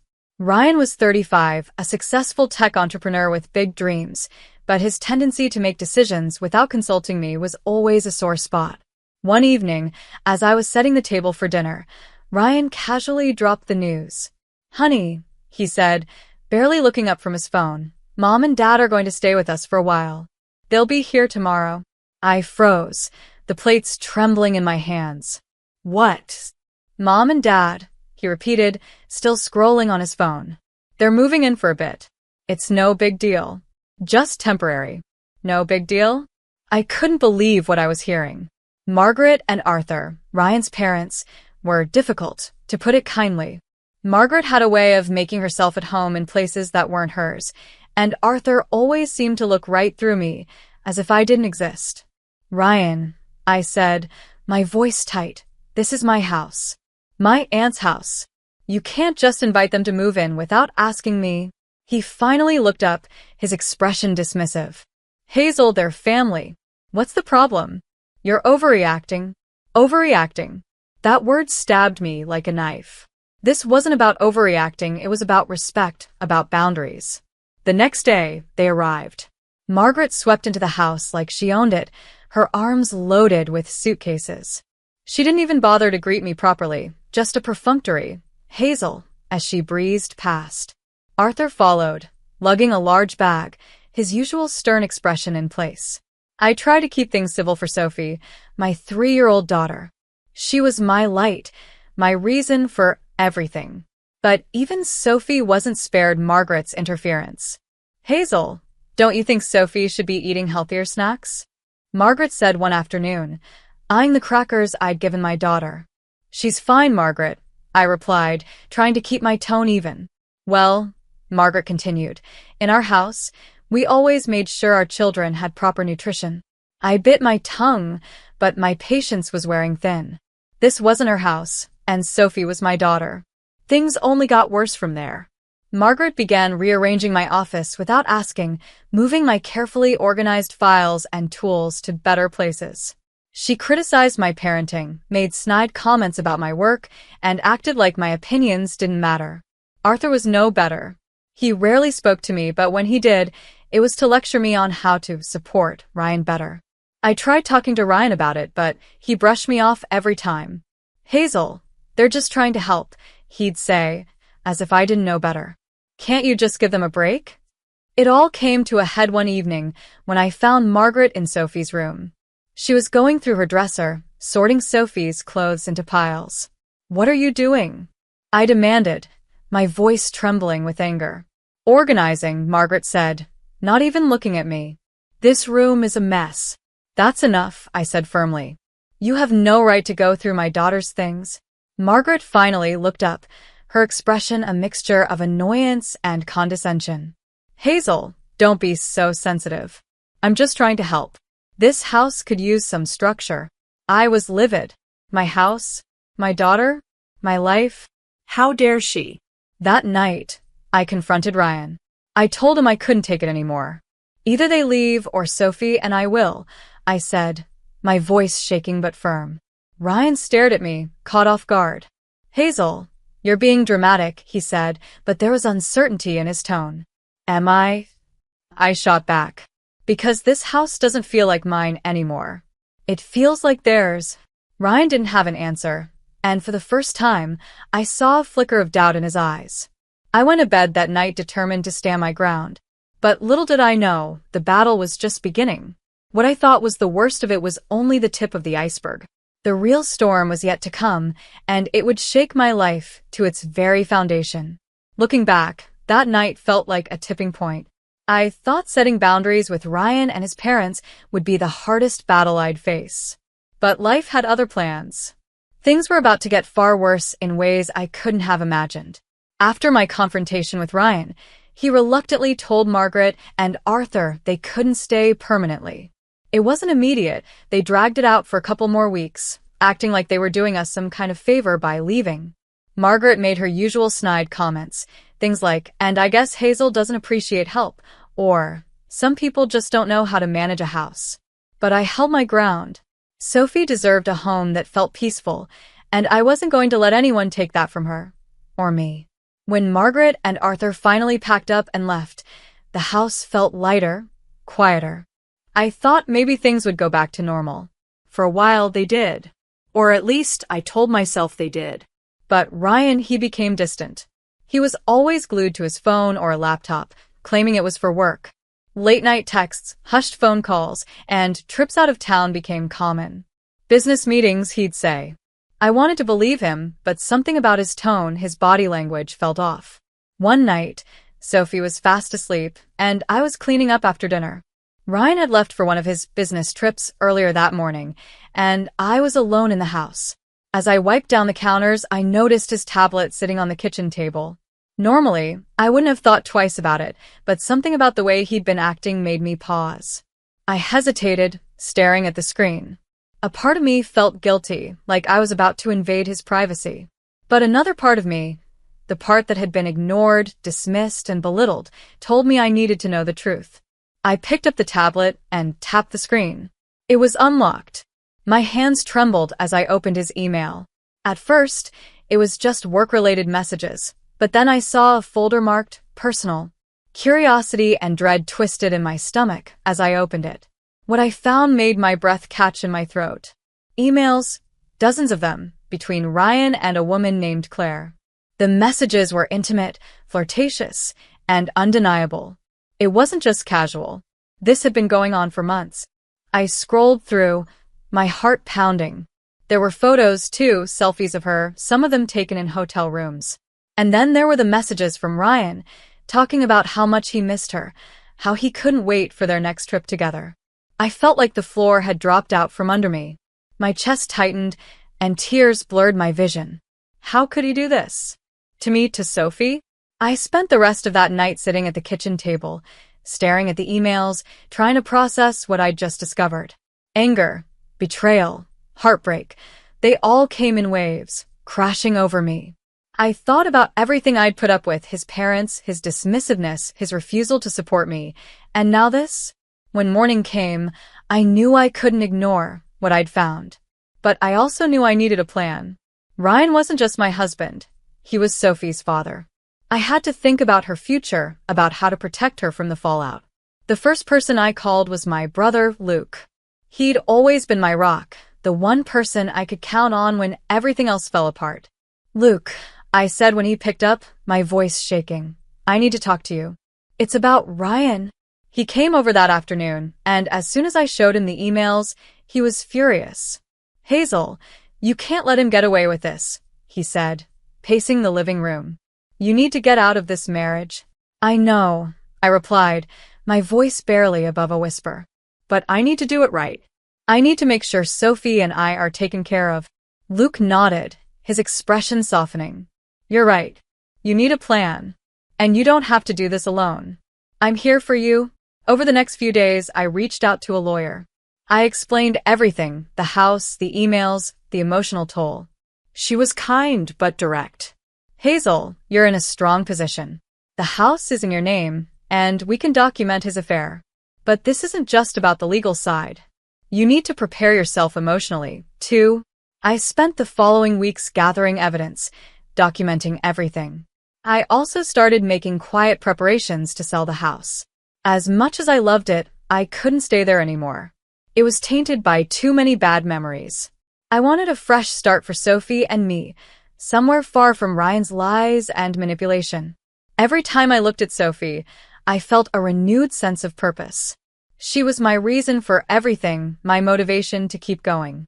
I wasn't going to let Ryan's betrayal destroy her happiness, or mine. But confronting Ryan wasn't going to be easy. I rehearsed what I would say, imagining every possible reaction he might have. Anger, denial, excuses. I was ready for all of it. At least I thought I was.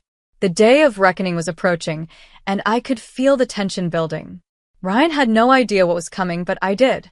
This time, I wasn't going to be ignored. The storm wasn't over yet.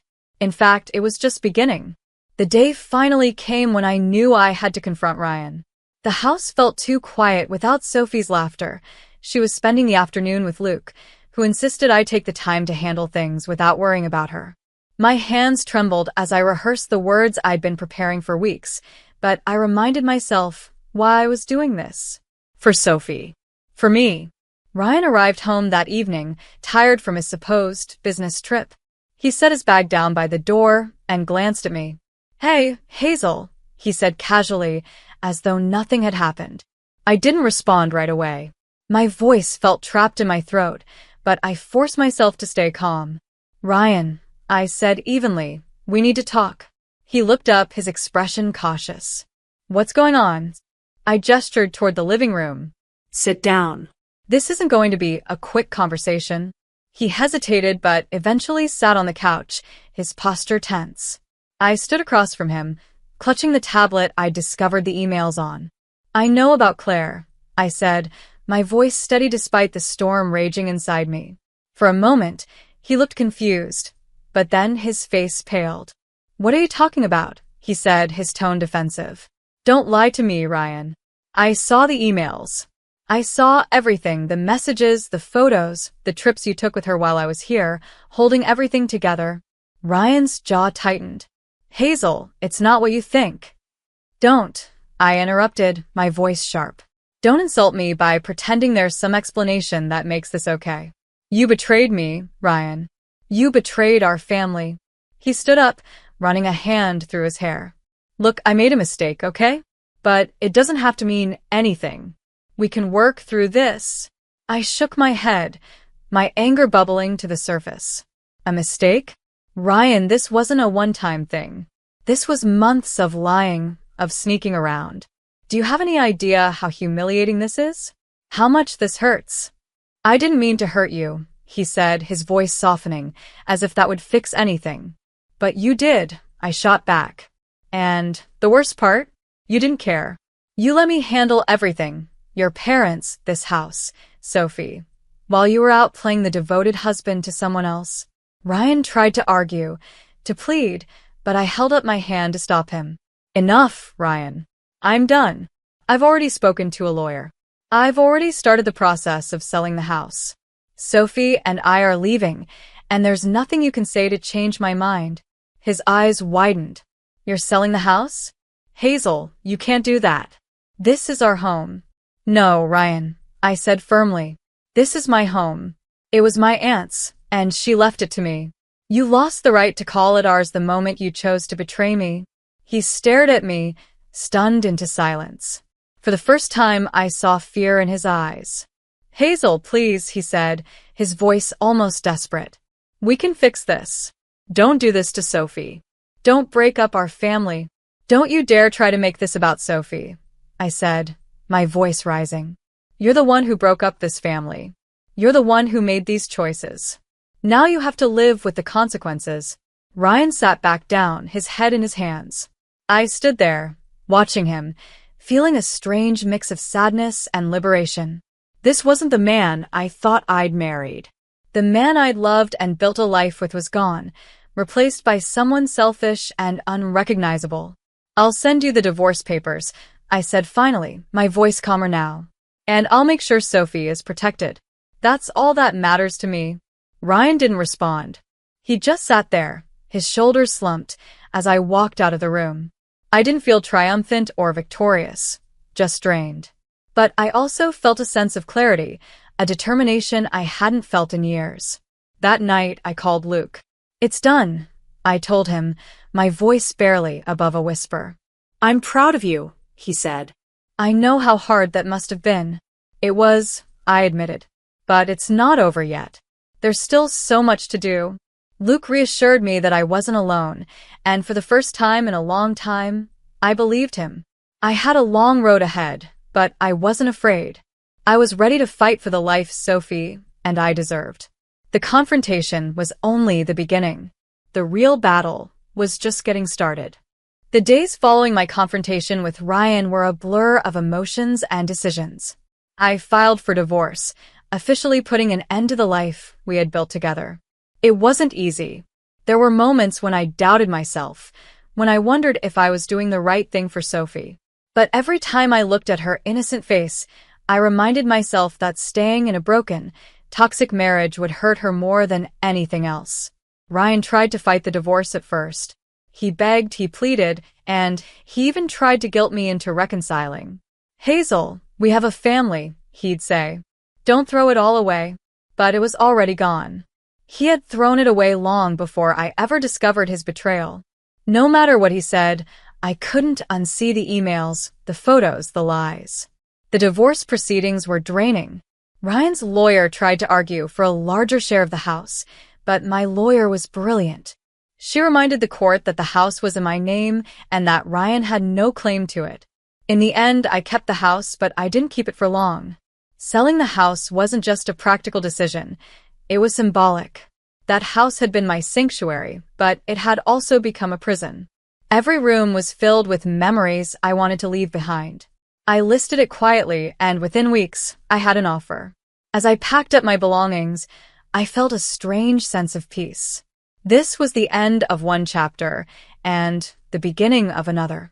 Ryan's life, on the other hand, began to crumble. Word of his affair spread through his social and professional circles. He lost the respect of colleagues, and his business took a hit. Margaret and Arthur, once so overbearing and confident, found themselves shunned by their friends. I wasn't proud of their downfall, but I couldn't deny that it felt like justice. One evening, just as I was starting to settle into our new home, Ryan showed up unannounced. I opened the door to find him standing there, looking disheveled and desperate. "Hazel, please," he said, his voice shaking. "I've lost everything. The company, the house, my reputation. I need your help." I stared at him, the man I had once loved, now reduced to this. For a brief moment, I felt pity. But then I remembered the nights I cried myself to sleep, the way he had dismissed me, the betrayal I had endured. "Ryan," I said, my voice steady, "you made your choices. And now you're living with the consequences. I can't help you. I won't." "Hazel, please," he tried again, but I shook my head. "Sophie and I have moved on," I said firmly. "You need to figure out your own path." He left that night, and I didn't look back. Our new home was small but perfect. It was in a quiet neighborhood, with a little garden in the back where Sophie loved to play. I started my own freelance interior design business, pouring my energy into creating beautiful spaces for others while rebuilding my own life. The work was fulfilling, and for the first time in years, I felt like I was in control. Sophie thrived in our new life. Her laughter filled the house, and her curiosity reminded me of everything good in the world. She was my light, my motivation, my reason to keep going. I also reconnected with my family, especially Luke. He was my rock through it all, always reminding me of my strength when I felt weak. "Hazel, you're incredible," he said one evening as we sat on the porch, watching Sophie chase fireflies in the yard. "I hope you know that." I smiled, feeling a warmth I hadn't felt in years. "I'm getting there," I said. Ryan's presence faded from our lives. He tried to stay involved in Sophie's life, but his visits were infrequent and strained. I made it clear that I wouldn't tolerate any more manipulation or lies. My priority was Sophie's happiness, and I wasn't going to let anyone jeopardize that. The final step in my journey was letting go of the anger and pain. It wasn't easy, but I realized that holding on to it would only hurt me. Instead, I focused on gratitude for the lessons I had learned, for the strength I had found, and for the future I was building. One evening, as I was tucking Sophie into bed, she looked up at me and said, "Mommy, I love our new house." I kissed her forehead and whispered, "I do too, sweetheart." As I stood in the doorway, watching her drift off to sleep, I felt a sense of peace I hadn't known in years.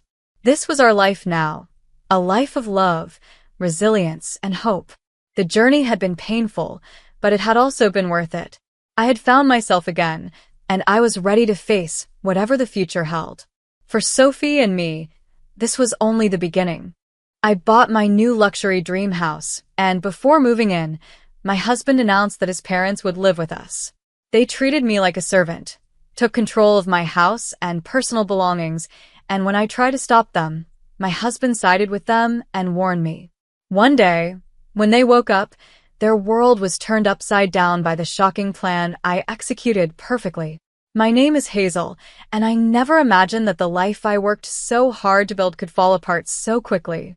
I'm 32, an interior designer, and I live in San Diego. Or at least I did.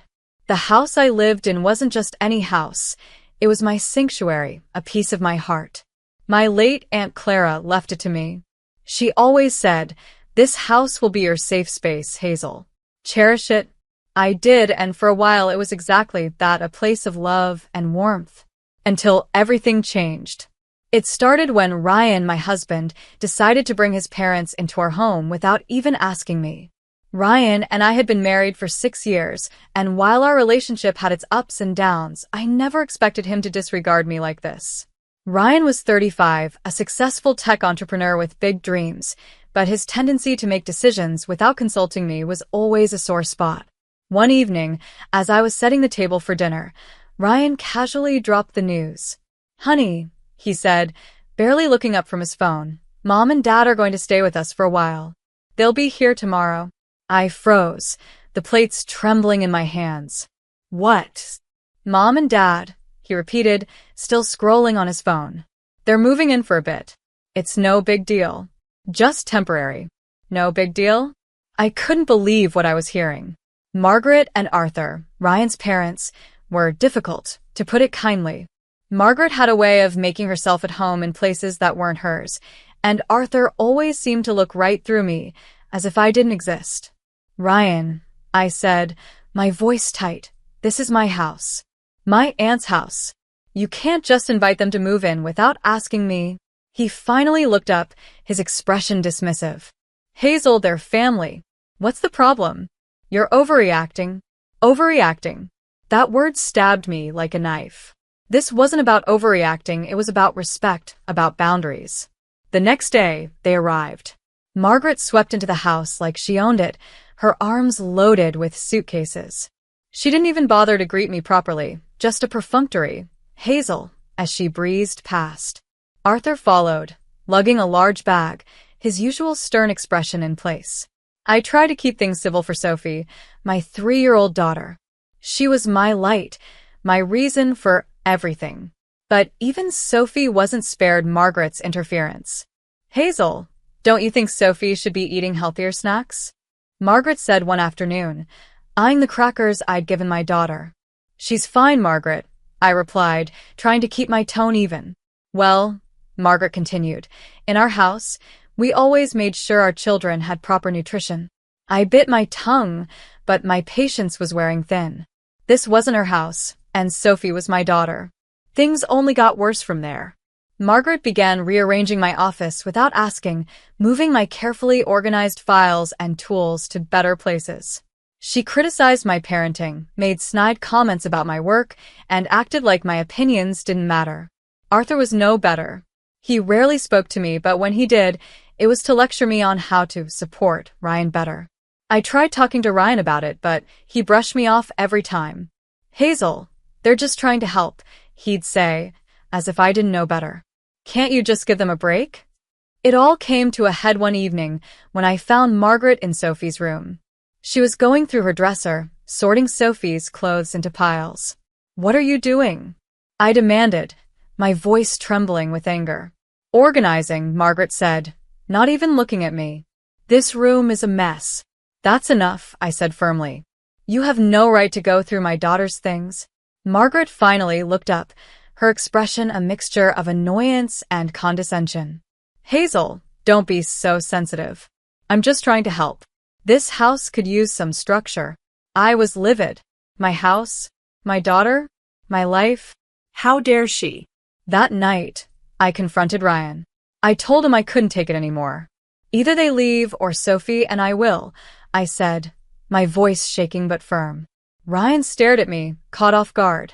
Hazel, you're being dramatic, he said, but there was uncertainty in his tone. Am I? I shot back. Because this house doesn't feel like mine anymore. It feels like theirs. Ryan didn't have an answer, and for the first time, I saw a flicker of doubt in his eyes. I went to bed that night determined to stand my ground. But little did I know, the battle was just beginning. What I thought was the worst of it was only the tip of the iceberg. The real storm was yet to come, and it would shake my life to its very foundation. Looking back, that night felt like a tipping point. I thought setting boundaries with Ryan and his parents would be the hardest battle I'd face. But life had other plans. Things were about to get far worse in ways I couldn't have imagined. After my confrontation with Ryan, he reluctantly told Margaret and Arthur they couldn't stay permanently. It wasn't immediate, they dragged it out for a couple more weeks, acting like they were doing us some kind of favor by leaving. Margaret made her usual snide comments, things like, and I guess Hazel doesn't appreciate help, or, some people just don't know how to manage a house. But I held my ground. Sophie deserved a home that felt peaceful, and I wasn't going to let anyone take that from her. Or me. When Margaret and Arthur finally packed up and left, the house felt lighter, quieter. I thought maybe things would go back to normal. For a while they did. Or at least I told myself they did. But Ryan, he became distant. He was always glued to his phone or a laptop, claiming it was for work. Late-night texts, hushed phone calls, and trips out of town became common. Business meetings, he'd say. I wanted to believe him, but something about his tone, his body language, felt off.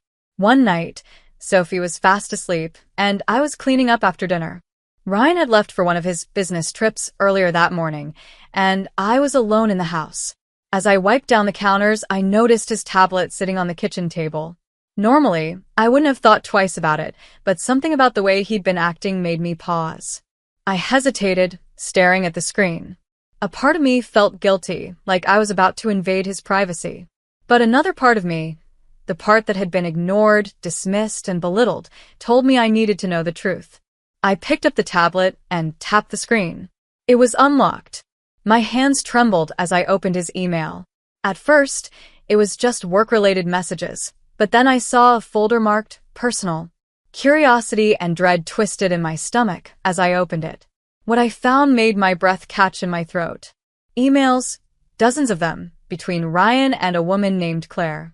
The messages were intimate, flirtatious, and undeniable.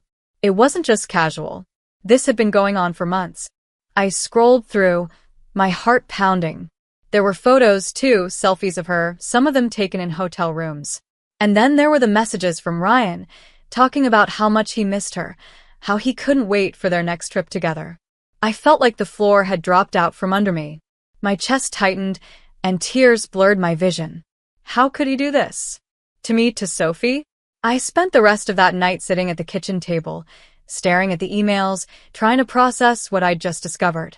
Anger, betrayal, heartbreak, they all came in waves, crashing over me. I thought about everything I'd put up with, his parents, his dismissiveness, his refusal to support me, and now this? When morning came, I knew I couldn't ignore what I'd found. But I also knew I needed a plan. Ryan wasn't just my husband. He was Sophie's father. I had to think about her future, about how to protect her from the fallout. The first person I called was my brother, Luke. He'd always been my rock, the one person I could count on when everything else fell apart. Luke, I said when he picked up, my voice shaking. I need to talk to you. It's about Ryan. He came over that afternoon, and as soon as I showed him the emails, he was furious. Hazel, you can't let him get away with this, he said, pacing the living room. You need to get out of this marriage. I know, I replied, my voice barely above a whisper. But I need to do it right. I need to make sure Sophie and I are taken care of. Luke nodded, his expression softening. You're right. You need a plan. And you don't have to do this alone. I'm here for you. Over the next few days, I reached out to a lawyer. I explained everything, the house, the emails, the emotional toll. She was kind but direct. Hazel, you're in a strong position. The house is in your name, and we can document his affair. But this isn't just about the legal side. You need to prepare yourself emotionally, too. I spent the following weeks gathering evidence, documenting everything. I also started making quiet preparations to sell the house. As much as I loved it, I couldn't stay there anymore. It was tainted by too many bad memories. I wanted a fresh start for Sophie and me, somewhere far from Ryan's lies and manipulation. Every time I looked at Sophie, I felt a renewed sense of purpose. She was my reason for everything, my motivation to keep going. I wasn't going to let Ryan's betrayal destroy her happiness, or mine. But confronting Ryan wasn't going to be easy. I rehearsed what I would say, imagining every possible reaction he might have. Anger, denial, excuses. I was ready for all of it. At least I thought I was. The day of reckoning was approaching, and I could feel the tension building. Ryan had no idea what was coming, but I did. This time, I wasn't going to be ignored. The storm wasn't over yet. In fact, it was just beginning. The day finally came when I knew I had to confront Ryan. The house felt too quiet without Sophie's laughter. She was spending the afternoon with Luke, who insisted I take the time to handle things without worrying about her. My hands trembled as I rehearsed the words I'd been preparing for weeks, but I reminded myself why I was doing this. For Sophie. For me. Ryan arrived home that evening, tired from his supposed business trip. He set his bag down by the door and glanced at me. "Hey, Hazel," he said casually, as though nothing had happened. I didn't respond right away. My voice felt trapped in my throat, but I forced myself to stay calm. "Ryan," I said evenly, "we need to talk." He looked up, his expression cautious. "What's going on?" I gestured toward the living room. Sit down. "This isn't going to be a quick conversation." He hesitated but eventually sat on the couch, his posture tense. I stood across from him, clutching the tablet I'd discovered the emails on. "I know about Claire," I said, my voice steady despite the storm raging inside me. For a moment, he looked confused, but then his face paled. "What are you talking about?" he said, his tone defensive. "Don't lie to me, Ryan. I saw the emails.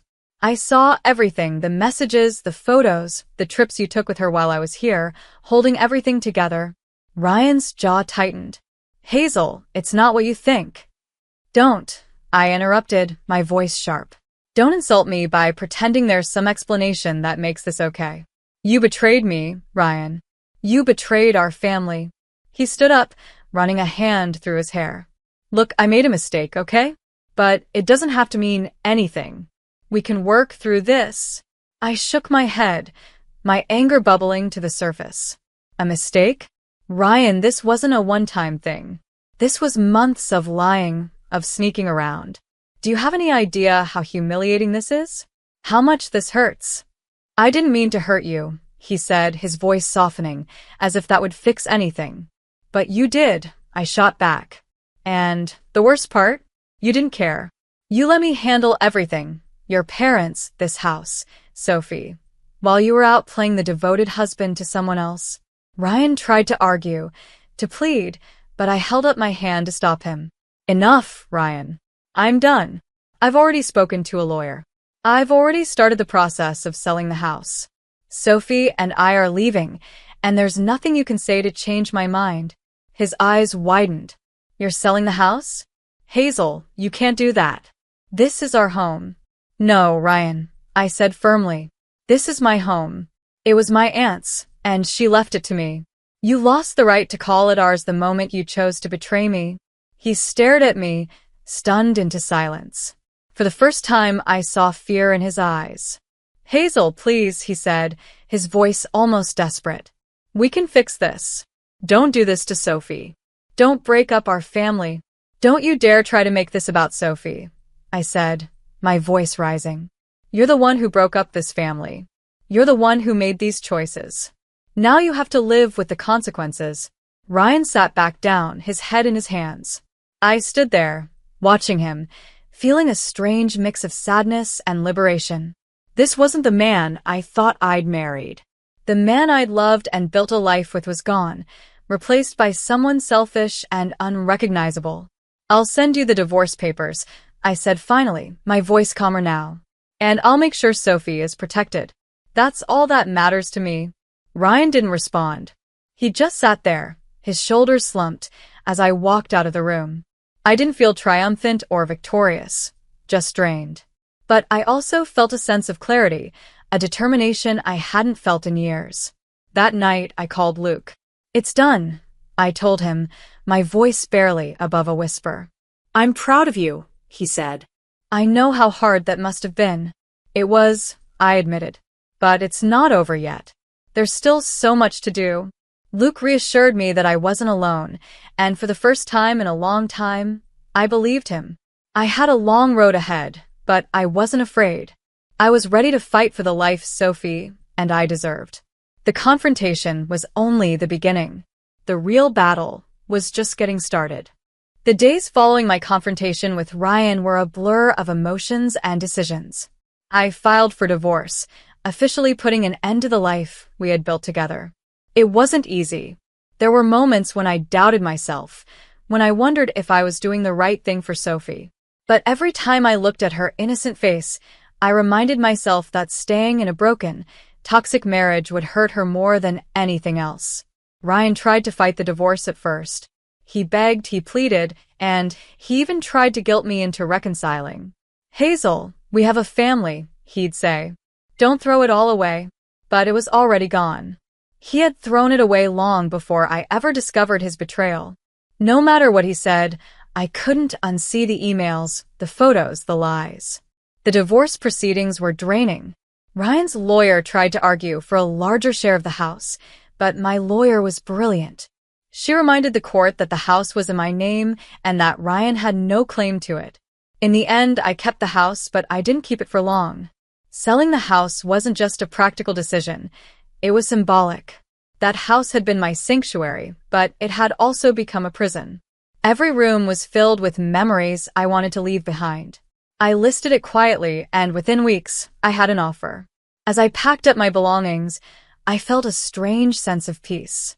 This was the end of one chapter, and the beginning of another. Ryan's life, on the other hand, began to crumble.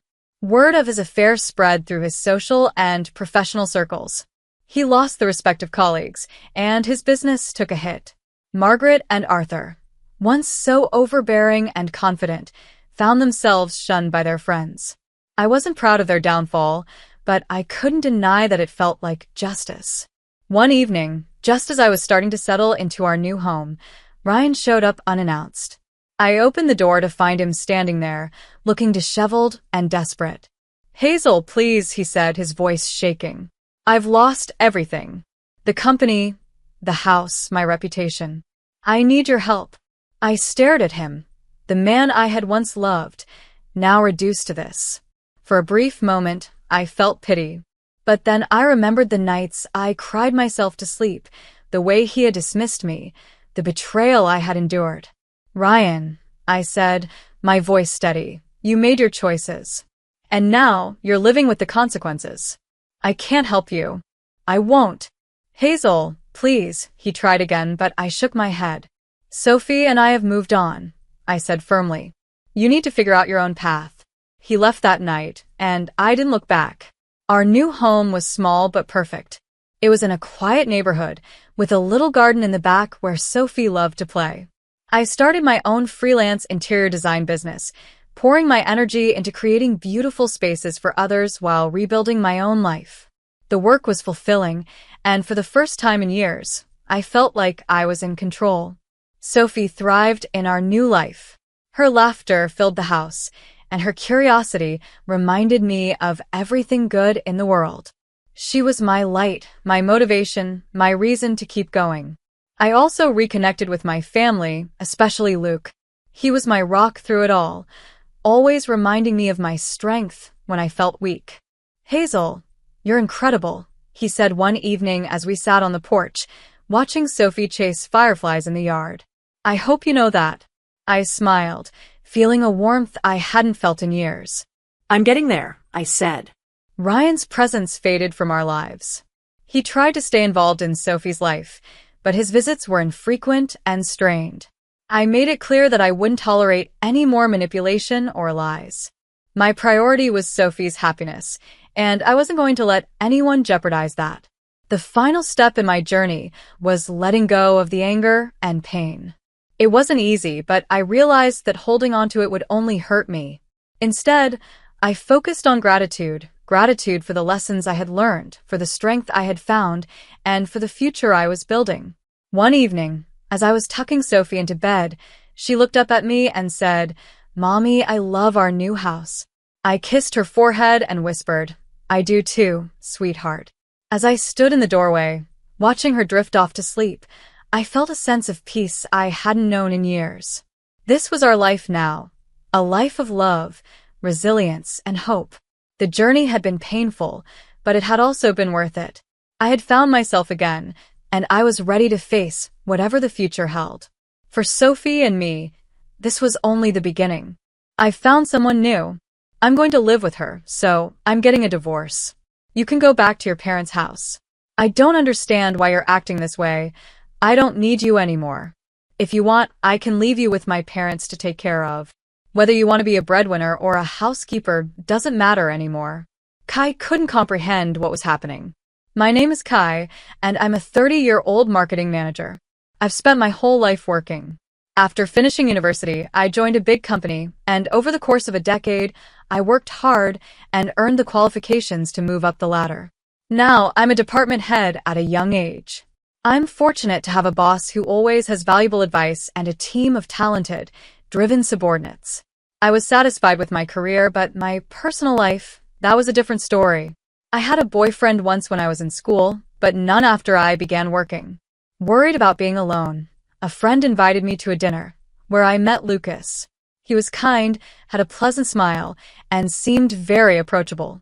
Since we were both the same age, we had a lot in common, and our conversations flowed easily. We quickly became friends, exchanging contact information and meeting up for meals.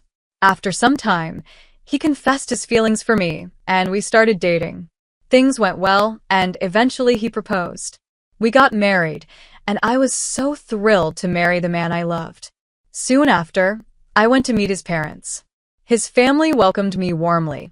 "Hi, I'm Emma. It's so nice to meet you. I can't believe someone so beautiful is going to marry our Lucas," his mother said, tears welling up in her eyes. "I'm so proud of my son for bringing such a wonderful woman into our family." "Mom, please, you're embarrassing her," Lucas laughed, but his mom just smiled. "No, it's true. It's a compliment," she said, wiping her tears. His parents were very kind and easy to talk to, just like him. "So, Kai works for a big company, right?" his father asked. "Yes, I do," I replied. "That's wonderful. It's nice to see a woman working so hard," he said. "Will you quit your job after the wedding?" "No, I plan to continue working." "That's good," his mother said, sounding relieved. "You've got a great job, so it's better that way." I felt fortunate. From what my friends had told me, many of them had been urged by their mother-in-laws to quit their jobs. They often heard that it was a wife's duty to support her husband. I thought to myself how generous my future mother-in-law was to be so understanding. After greeting my parents, we got married. My heart was filled with excitement as I thought about the new chapter in my life. We moved into the house I was living in and started our married life together. I was so happy to be with Lucas, my husband, and I cherished every moment. It was a joy to spend time with him at home, whether it was when we both were home or when he came back after work. 6 months into our marriage, Lucas told me he wanted to discuss something important. "If you don't mind, I'd like us to live with my parents." "Live with them? What do you mean?" I asked. "They're getting older and I'm worried about them," he explained. "I understand," I said. "My parents are about the same age as yours, and my brother and his wife live with them right now, so I get it. So, there's nothing for me to worry about," I thought. However, since Liam is an only child, it made sense for him to be concerned about his parents. "Does this mean we'll be living with your parents?" I asked. "Yes," he replied. "But their house doesn't have enough room for us at the moment. Every room is already in use for one reason or another." I guessed. "Exactly," he said. I was thinking, what if we renovate their house to make it a two-family home? "A two-family home?" I repeated. "Yes. It would be much cheaper than buying a new house. We could have a beautiful, spacious home and still maintain our privacy." I thought about it. The idea sounded appealing. His parents were kind people, and if the house were split into 2 sections, it wouldn't feel intrusive. That sounds good to me, I said. Really? Thank you. Mom and Dad will be thrilled, Liam said, his face lighting up. Later, his parents visited us and expressed their gratitude. Seeing how cheerful and kind they were, I felt reassured. I thought to myself, even if we live under one roof, this won't be so bad. Soon, Liam and I started discussing the remodeling plans. The estimated cost was around $115,000. While we were going over the details, Liam hesitated before saying, "Actually, I need to ask you for a favor." "What is it?" I asked. "Could you cover the entire cost of the renovation?" I was taken aback. "What? Why?" Liam looked uncomfortable. "The truth is, we're in debt." I stared at him in shock. Neither he nor his parents had ever mentioned this before, not while we were dating, nor after we got married. "How much debt?" I asked cautiously. "About $170,000, he admitted. "What?" I exclaimed. I had assumed it might be a few $1,000s, but this amount left me speechless. "It wasn't so bad at first, but it kept growing," he explained. "My parents rely on their pension now, and I don't earn enough to make significant payments. The debt keeps piling up."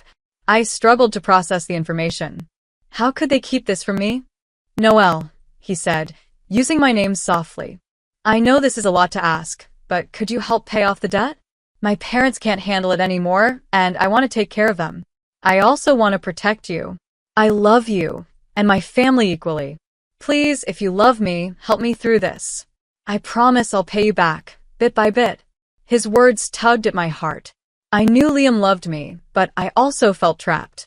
My emotions clouded my judgment, and I agreed. "Okay," I said reluctantly. "Thank you so much," he said, shaking my hand in gratitude. He informed his parents, who later visited us to apologize and express their thanks. His mother even cried tears of joy, saying, "We're so lucky to have you, Noelle." I decided to use $335,000 from my savings to cover part of the remodeling and the debt. For the remaining amount, I arranged to pay in installments. When we discussed the repayment process, Liam suggested something that surprised me. "Why don't you transfer the money directly to the debt account?" he asked. "My parents aren't great with money management, and it'd be safer this way." His parents nodded in agreement, adding, "It's better for everyone if the process is straightforward." Although it would be time-consuming for me to handle the transactions myself, I decided to manage it directly to ensure everything was handled properly. Once everything was settled and the money was transferred, my in-laws seemed relieved. "Now we don't have to worry about those scary debt collectors anymore," Liam's father said. "You should thank Noelle properly," Liam added, looking at them. "I can't express how grateful we are, Noelle." "Thank you so much," his mother said, her eyes filled with tears of gratitude. "I'm so happy that someone like you is going to be my son's wife." I smiled, feeling pleased that they were so happy. But at the same time, I couldn't shake the discomfort that came from their words.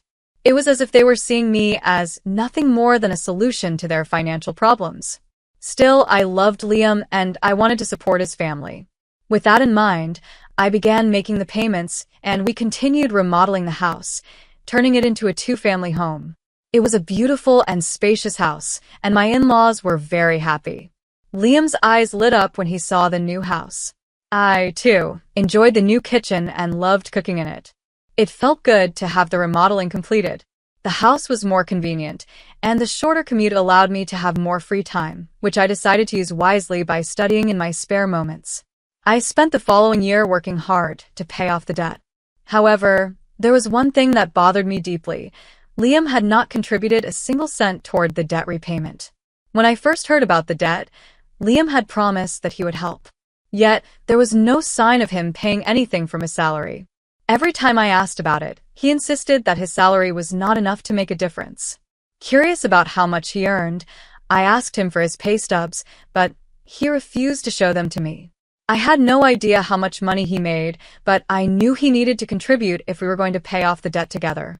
After a year, my parents-in-law asked me how much was left to pay off. Well, after a year of hard work, I've paid off about $40,000, I told them. That leaves around $100,000 left to repay. Their eyes widened in surprise. You've paid off that much? That's incredible, they exclaimed. At this pace, you'll be done in about 3 years.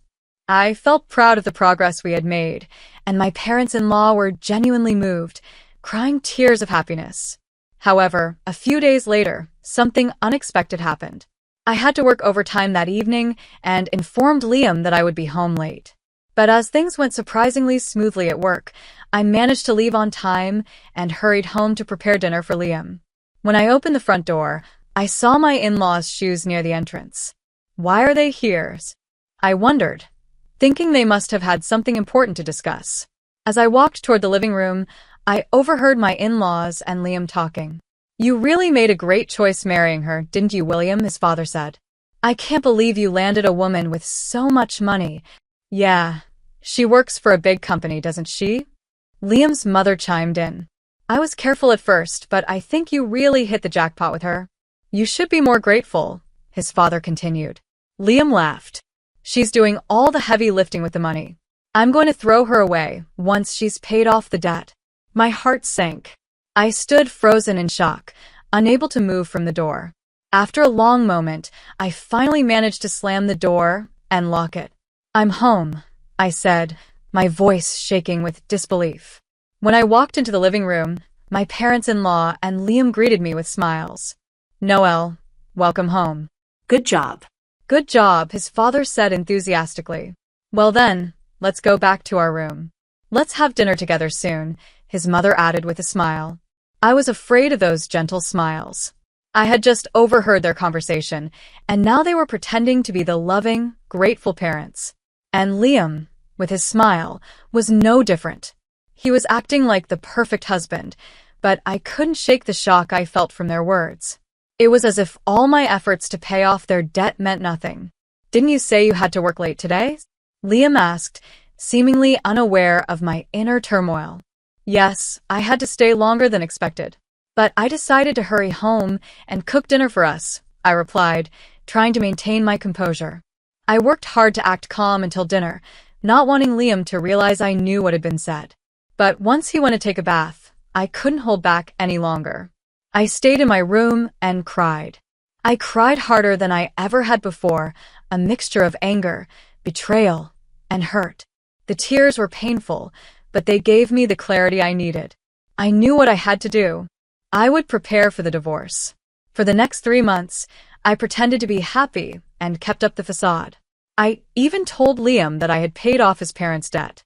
Wait, you paid off the debt? The $155,000? That was supposed to take around 3 years, he said, looking surprised.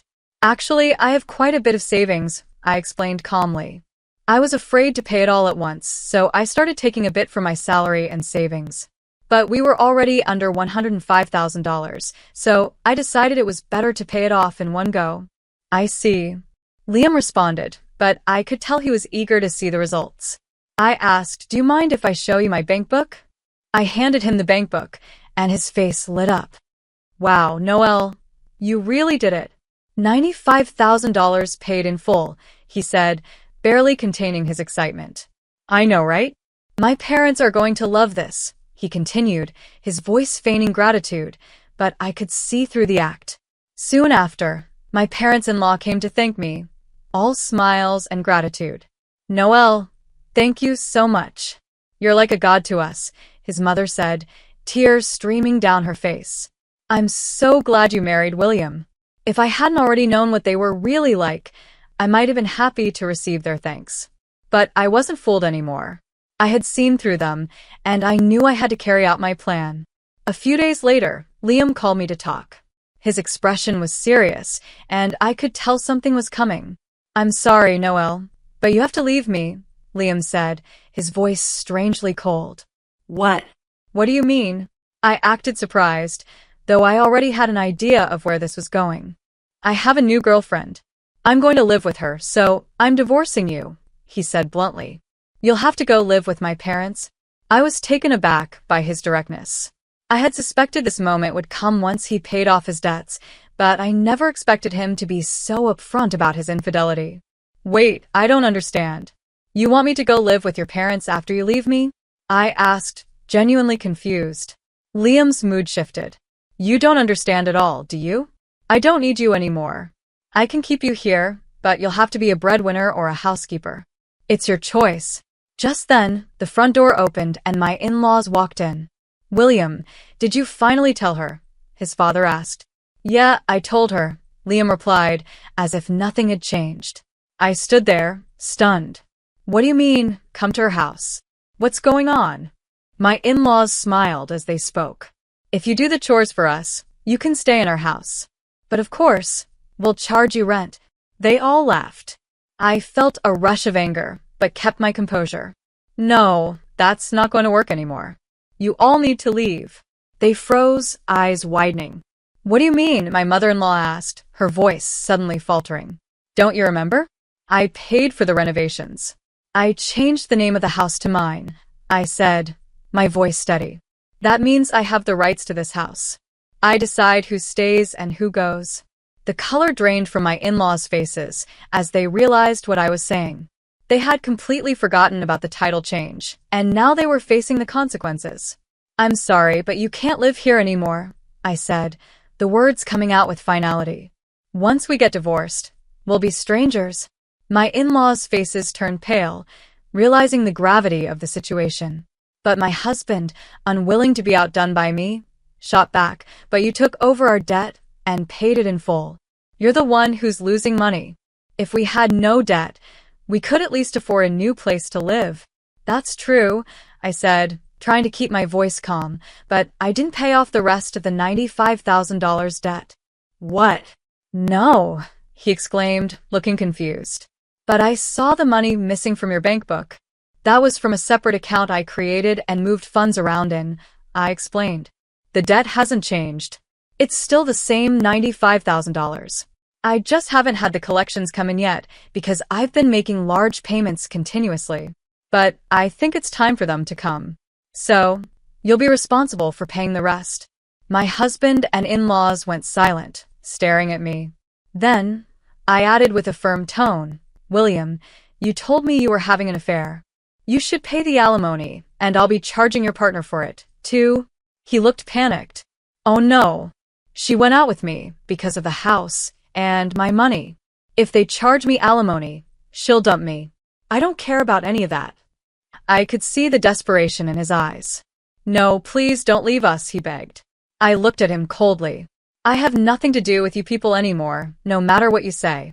I've already put this house on the market, and I will have you pay the $65,000 debt I paid for you through my lawyer.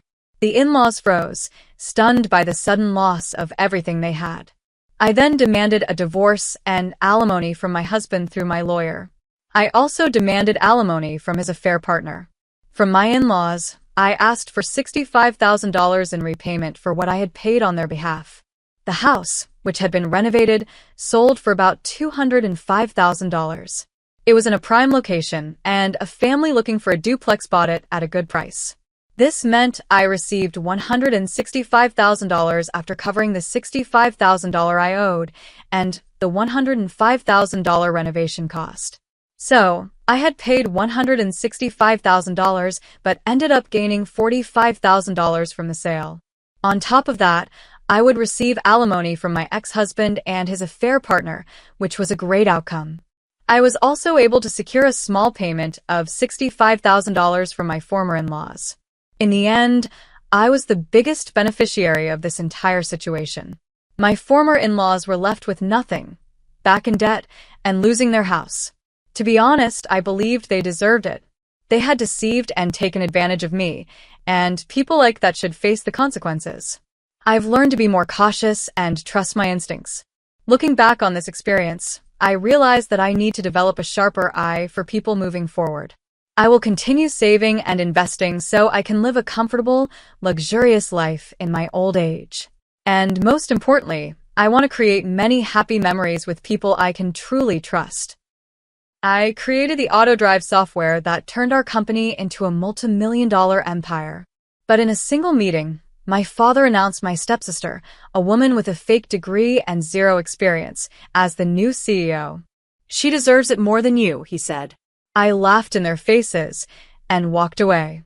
The next morning, when they arrived at the office, they were blindsided. They never saw the storm coming. I never thought my own father would betray me. Not like this.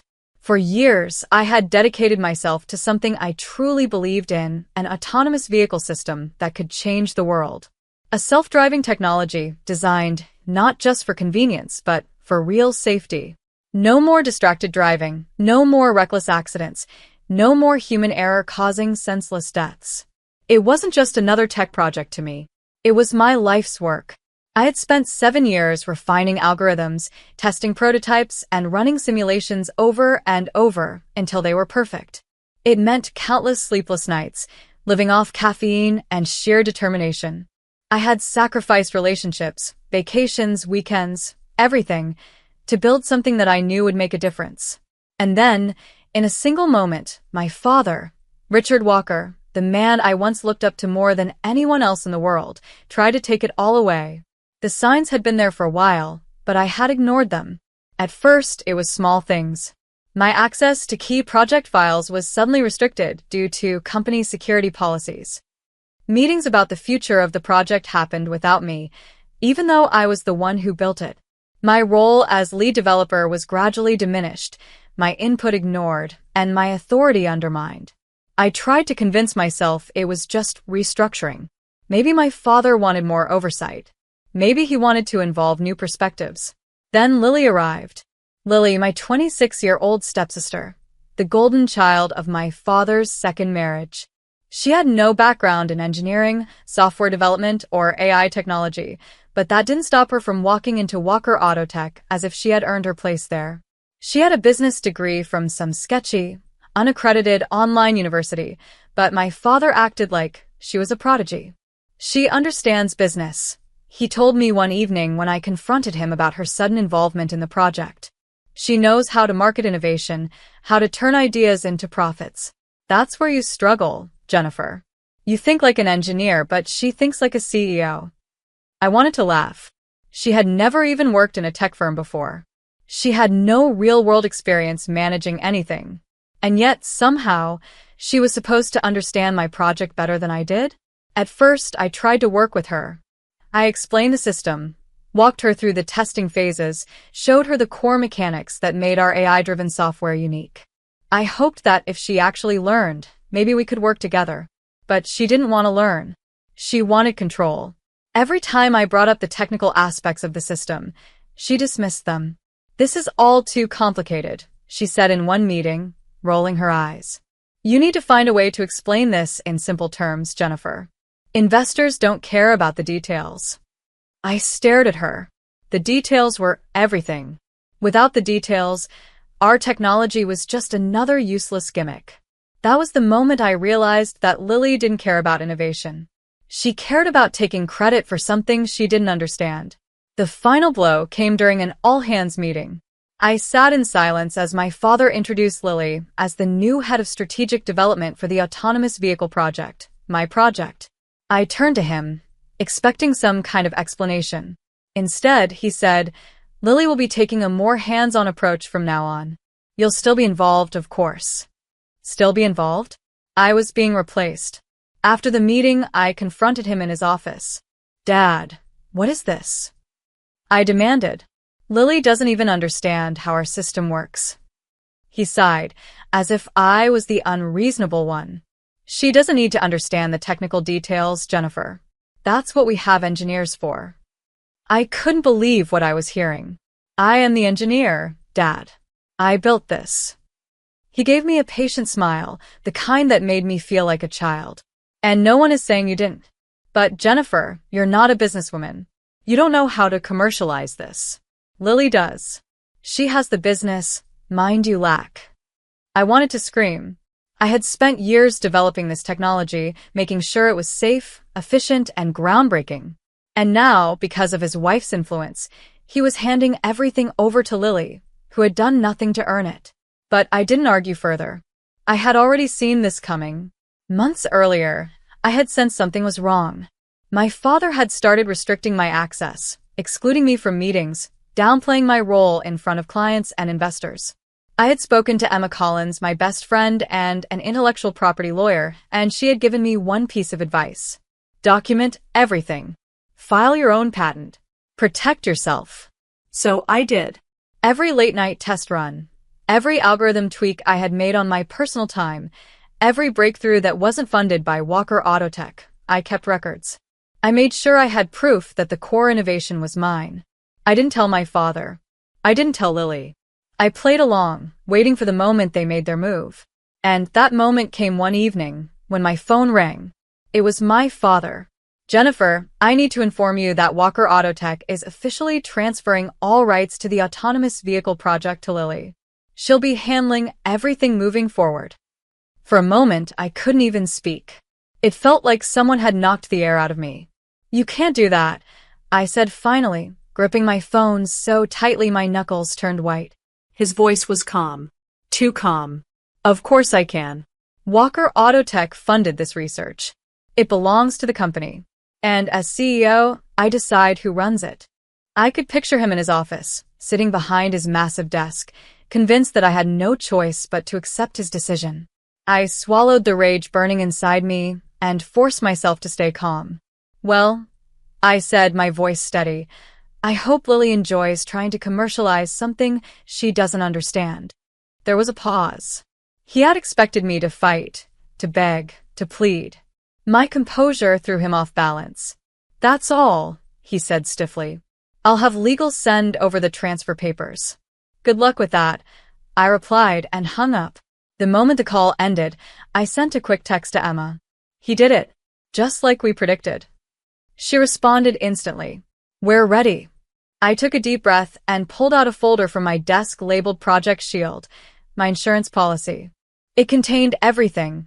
Patent filings, records of my independent work, proof that the heart of this technology belonged to me, not Walker Autotech.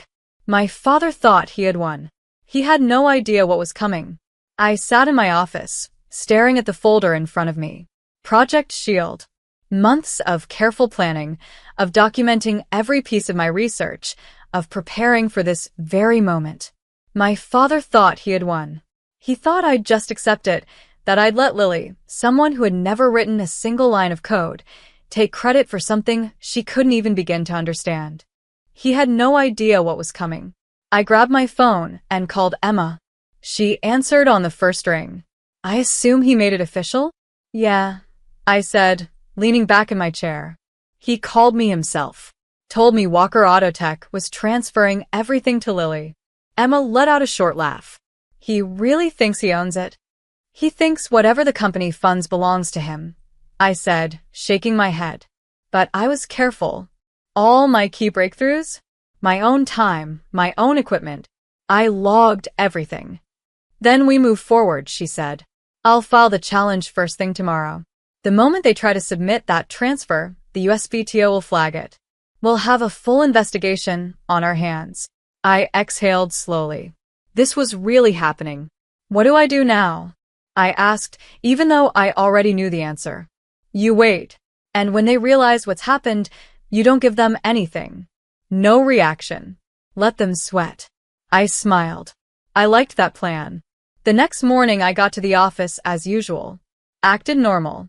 Pretended like nothing had happened. Let them think I was defeated.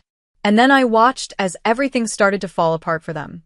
By noon, the first email from Walker Autotech's legal department had arrived, requesting I sign documents confirming the transfer. I forwarded it to Emma, without even opening it. By 3 p.m., my father called me again. I let it go to voicemail. By 5 p.m., Emma sent me a text. It's flagged. The USPTO has officially opened an investigation. Now, we see how they react.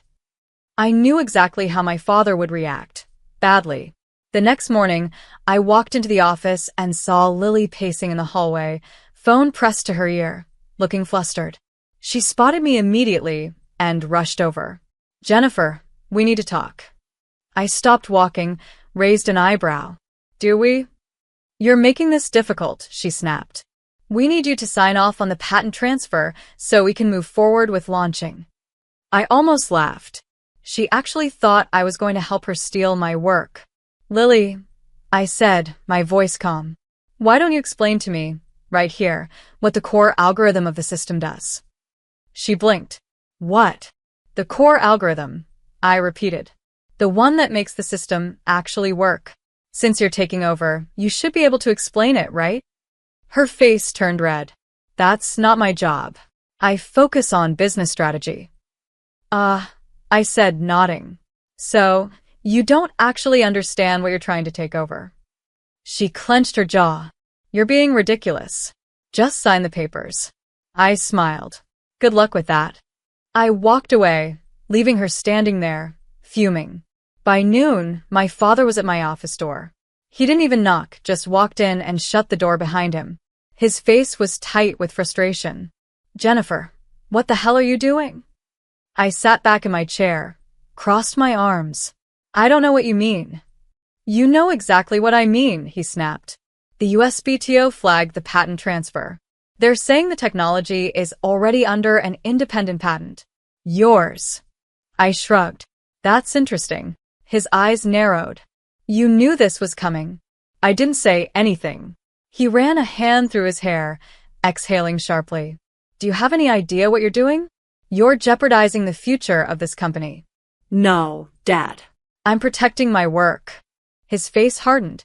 I built this company. I took care of you after your mother died. You think you're entitled to something just because you wrote some code. That hit me harder than I expected. Not because I believed him, but because it was the final confirmation I needed. He never saw me as an equal. Just an extension of his business, a resource to be used. I stood up. I don't owe you anything. And I'm done letting you take from me. He exhaled sharply. So, what's your plan?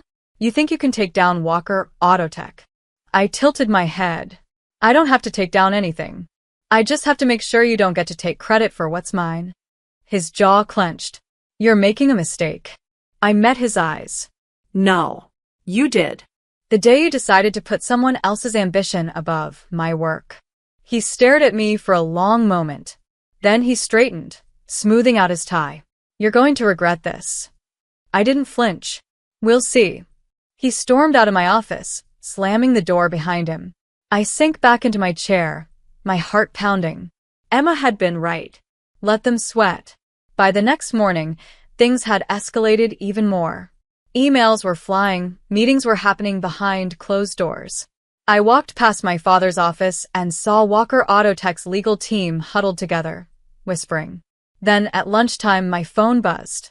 A news alert. I froze. Clicked the link. Walker Autotech announces breakthrough in autonomous vehicle technology, led by Lily Walker. I stared at the screen. Read it again. They were announcing it anyway. Even after everything, even knowing I had the patent, they were still trying to take credit for it. I immediately called Emma. Did you see it? She asked. Yeah, I said, voice tight. What do we do? We file the lawsuit. Right now. I didn't hesitate. Do it. By the end of the day, Emma had submitted the emergency injunction. Walker Autotech had just made a very big mistake. The moment Emma filed the lawsuit, everything changed. Walker Autotech had thought they could get away with it, that they could announce my technology as their own, slap Lily's name on it, and move forward without consequences. They assumed I wouldn't fight back. They assumed I would give up. They were wrong. The day after the lawsuit was filed, I arrived at my office to find everything in chaos. My father's office door was shut, but I could hear raised voices inside. The legal team was scrambling, employees were whispering in the hallways, and even Lily, who always carried herself with an air of smug confidence, looked shaken. By mid-morning, I got a call from Emma. Jennifer, it's happening. The Federal Trade Commission just opened an investigation. They're looking into Walker Autotech's claim over the technology. I let out a slow breath. It was all unfolding exactly as we had planned. By noon, my father called me again. This time, I answered. Jennifer. His voice was sharp, but there was an underlying tension beneath it. Dad. This lawsuit. It's unnecessary. You're overreacting. I almost laughed. Overreacting? After he had tried to erase me from my own work? It's necessary, I said flatly. You tried to take something that wasn't yours. That's theft. He scoffed. The company funded this, Jennifer. It belongs to Walker Autotech. No, it doesn't, I said. And the patent office agrees with me. There was a long silence. Then his voice dropped lower. Jennifer, listen to me. If you drop the lawsuit, we can work something out. I'll make sure you get credit. A top position in the company. More than fair compensation. I clenched my jaw. He still thought this was about money. About titles. Dad, I don't want a position in your company, I said. I want my work back. That's all. Be reasonable, he snapped. Lily is already in the public eye. The announcement has been made. If you push this, you'll only damage your own reputation. I shook my head. You made the announcement without considering the consequences. Now you have to deal with them. I could hear his breath hiss through his teeth. He was losing control of the situation, and he knew it. Jennifer, he said, his voice quieter this time. I built this company for you. I felt a pang of something. Maybe it was old loyalty. Maybe it was grief for the father I used to believe in. But I pushed it down. No, I said softly. You built it for yourself. And now you're trying to take something I built. Silence. Then, without another word, he hung up. That night, the news broke. FTC launches investigation into Walker Autotech over patent dispute. It was everywhere. Industry blogs, tech news sites, financial reports. Everyone was talking about it. And then came the press requests. Reporters wanted to talk to me. They wanted to hear my side. At first, I hesitated. I had always let my work speak for itself. But Emma was clear. If you stay silent, they control the narrative. If you speak, you set the record straight. So I did. The next morning, I sat down with one of the biggest business journalists in the industry and told my story. I told them about my work, about the years I had spent developing the technology. I told them how my father had gradually pushed me out, how he had handed it over to someone who didn't understand it, how they had tried to erase my contributions. And I made one thing crystal clear. Walker Autotech is not only trying to take credit for my work, but they're pushing an unsafe product into the market. This technology requires expertise, careful implementation, and ethical leadership. Instead, they're prioritizing PR and stock value over actual innovation. The article exploded. The industry was furious. Other engineers, former employees, even competitors, people who had their own grudges against Walker Autotech, began coming forward with their own stories. The cracks in my father's empire were widening. Then came the next big blow. One afternoon, Emma stormed into my office, phone in hand. Jennifer, turn on the news. Now. I grabbed the remote and flipped to the business channel. The headline scrolling across the screen made my heart stop. Walker Autotech under federal scrutiny for fraudulent safety testing. I turned to Emma, eyes wide. What? It's worse than we thought, she said, setting her phone down. The FTC investigation uncovered evidence that Walker Autotech has been faking safety reports, rushing testing phases to get the autonomous system to market faster. I sat down hard. I had suspected my father's company had been cutting corners, but this was criminal. Jennifer, Emma said slowly, this isn't just about you anymore. The government is involved now. If the safety reports were falsified, people's lives are at risk. I felt a wave of nausea roll over me. My father hadn't just tried to steal from me. He had put lives at risk just to beat the competition. That night, my father called again. I almost didn't pick up, but something in me needed to hear what he had to say. Jennifer, he said, his voice flat. Are you happy now? I exhaled slowly. No, Dad. I'm disgusted. There was a pause. They're coming after me, he admitted. The board is panicking. Investors are pulling out. They want me to step down. For the first time, I heard fear in his voice. Then step down, I said. Take responsibility. A bitter laugh. That's not how it works. Then you'll lose everything. Silence. Then his voice cracked. What do you want from me, Jennifer? Money? Control of the company? Just name it, and I'll make it happen. I stared at the wall, shaking my head. He still didn't get it. I don't want your company, Dad. I never did. Another long silence. Then, finally, I see. And then he hung up. The next morning, it was official. Richard Walker resigns as CEO of Walker Autotech. The company's stock crashed. Investors abandoned ship. Lily, now fully exposed as a fraud, disappeared from public view. And then came the offers. Major industry leaders, investors, they wanted to back me. They wanted to fund the future of my technology. I sat across from Daniel Parker, one of the biggest names in the autonomous vehicle industry, as he slid a contract across the table. $80 million, he said simply. To develop Walker Autonomous Systems the right way. Under your leadership. I ran my fingers over the paper, my mind racing. My father had tried to take everything from me. Instead, he had handed me my greatest opportunity. I picked up the pen. Let's build something better. Signing that contract was the moment I officially stepped out of my father's shadow. Walker Autotech had tried to erase me, but in the end, they had only made me stronger. I walked out of that meeting with $80 million in funding and the full backing of some of the most influential investors in the tech industry. Walker Autonomous Systems was real now, not just an idea, not just a fight for my stolen work, but a company of my own. I didn't waste time. The moment the funding was secured, I moved fast. I set up operations, hired engineers I trusted, brought back the best minds that my father had pushed out of Walker Autotech. I didn't just want to build my technology, I wanted to build it right. Meanwhile, Walker Autotech was burning. The safety fraud scandal had completely destroyed their credibility. Investigations were piling up, former employees were testifying against them, and the government was now involved. The lawsuits weren't just for me anymore, they were coming from investors, regulators, even the families of people who had unknowingly participated in Walker Autotech's rushed testing trials. Then one day, Lily called. I stared at her name on my phone for a long time before answering. Jennifer, I know you don't want to talk to me, but I don't know who else to call. Her voice was small, uncertain, not the arrogant Lily I had known before. What do you want? I asked, keeping my tone neutral. She hesitated. God, I messed up, okay?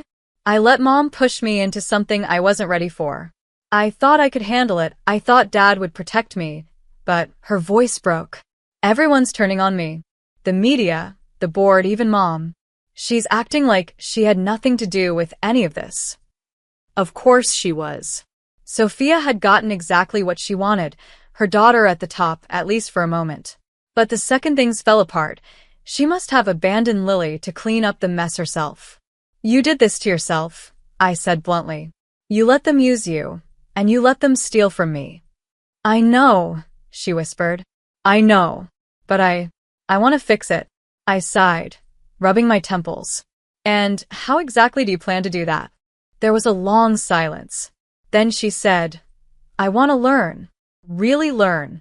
I enrolled in an engineering program, a real one. That surprised me. Why? Because I don't want to just pretend anymore, she admitted. I want to actually understand the work I was trying to take credit for. I didn't know how to respond to that. She sighed. I just wanted you to know. I was quiet for a long moment. Then I said, if you're serious, then good. But don't expect me to forget what you did. I don't, she said softly. But I'll prove to you that I can be better. I didn't know if I believed her, but I also knew that she was the least of my concerns now. Walker Autotech was collapsing. My father had been forced to step down, and without him, the company was leaderless, desperate, and bleeding money. Then, one day, I got a message from someone I hadn't expected. My father. Can we meet? I almost ignored it. Almost. But some part of me, maybe out of curiosity, maybe out of closure, wanted to hear what he had to say. So I agreed. We met in a quiet cafe, far away from the chaos of the corporate world. He looked different, older, defeated, smaller. His usual confident presence was gone. He sat across from me, stirring his coffee in silence. Finally, he sighed. I lost everything, Jennifer. I didn't say anything. The company, the board is considering selling it off. I built it from the ground up, and now it's worthless. You did that to yourself, I said, not unkindly but firmly. You put profit over safety, over ethics. You let Mom manipulate you. You let Lily take something she wasn't prepared for. And you tried to erase me. He exhaled sharply, looking down. I know. That startled me. I hadn't expected him to admit it so easily. He looked back up at me, and for the first time in a long time, he looked tired. Not the powerful CEO, not the ruthless businessman. Just a man who had made too many mistakes. I was wrong, he said finally. About everything. I swallowed. Why are you telling me this? Because you deserve to hear it. Because I don't have anything left to lose. I stared at him for a long time. Part of me wanted to say something, wanted to tell him that maybe if he had realized this sooner, things could have been different. But it was too late now. I stood up, pulling my coat over my shoulders. Goodbye, Dad. He looked up at me, eyes sad. Goodbye, Jennifer. I walked out of that cafe and didn't look back. Over the next few months, Walker Auto Tech crumbled completely. Investors pulled out, lawsuits piled up, and eventually, the board had no choice but to sell off what was left of the company. The name Walker Auto Tech disappeared from the industry. But Walker Autonomous Systems? We thrived.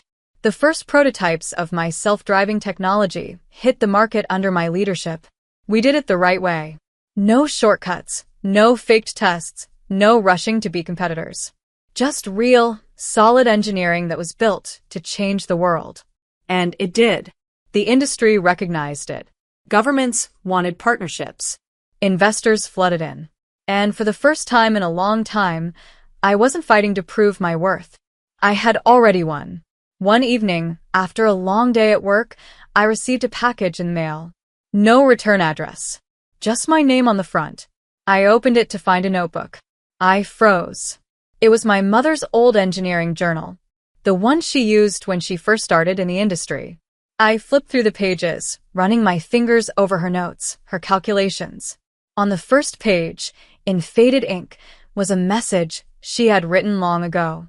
To my Jennifer, who sees the world not just as it is, but as it could be. Never let anyone dim your light or steal your dreams. You are capable of more than they know. I traced the words, swallowing the lump in my throat. For the first time in years, I felt at peace. I had fought for what was mine. I had reclaimed my future. And now it was time to build something even greater. I created a game-changing AI tool that turned our bankrupt firm into a $200 million empire. But on my wedding day, my dad gave the company to my college dropout stepsister. When I questioned him, he tossed me $20, laughing. This is your value. I smiled and left in silence, but the next morning, when they reached the office, I never imagined that my wedding day, the moment that was supposed to be the happiest day of my life, would turn into the day I lost everything I had worked for. But that's how life works sometimes. The people you trust the most are the ones who betray you in the most brutal ways. My name is Elena Carter, and this is the story of how I built an empire, had it stolen from me, and how I took it all back, without mercy. I was never the golden child. That title belonged to my stepsister, Madison. She was the one my father, James Carter, adored. It never mattered what she did, whether she failed, succeeded, or did absolutely nothing. She was always his favorite. Me? I was the one who worked hard, the one who stayed behind in Austin, Texas, pouring every bit of myself into Carter Tech, our family's failing business. While Madison was off partying and dropping out of college, I was spending sleepless nights coding, designing, and fixing a broken company. Carter Tech wasn't always a $200 million powerhouse. It was a dying business on the verge of bankruptcy when I stepped in. My father started the company years ago, but it was struggling, outdated, and had no future. I saw what he couldn't, a way to revolutionize the company through AI-driven marketing software.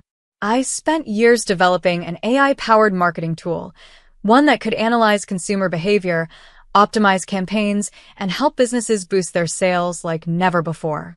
It was my creation, my innovation, my blood, sweat, and tears that took Carter Tech from a failing firm to one of the most sought-after tech companies in the country.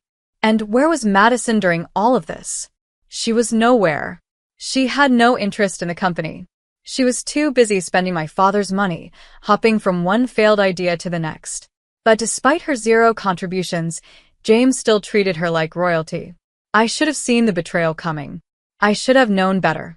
The day of my wedding was supposed to be about love, celebration, and new beginnings.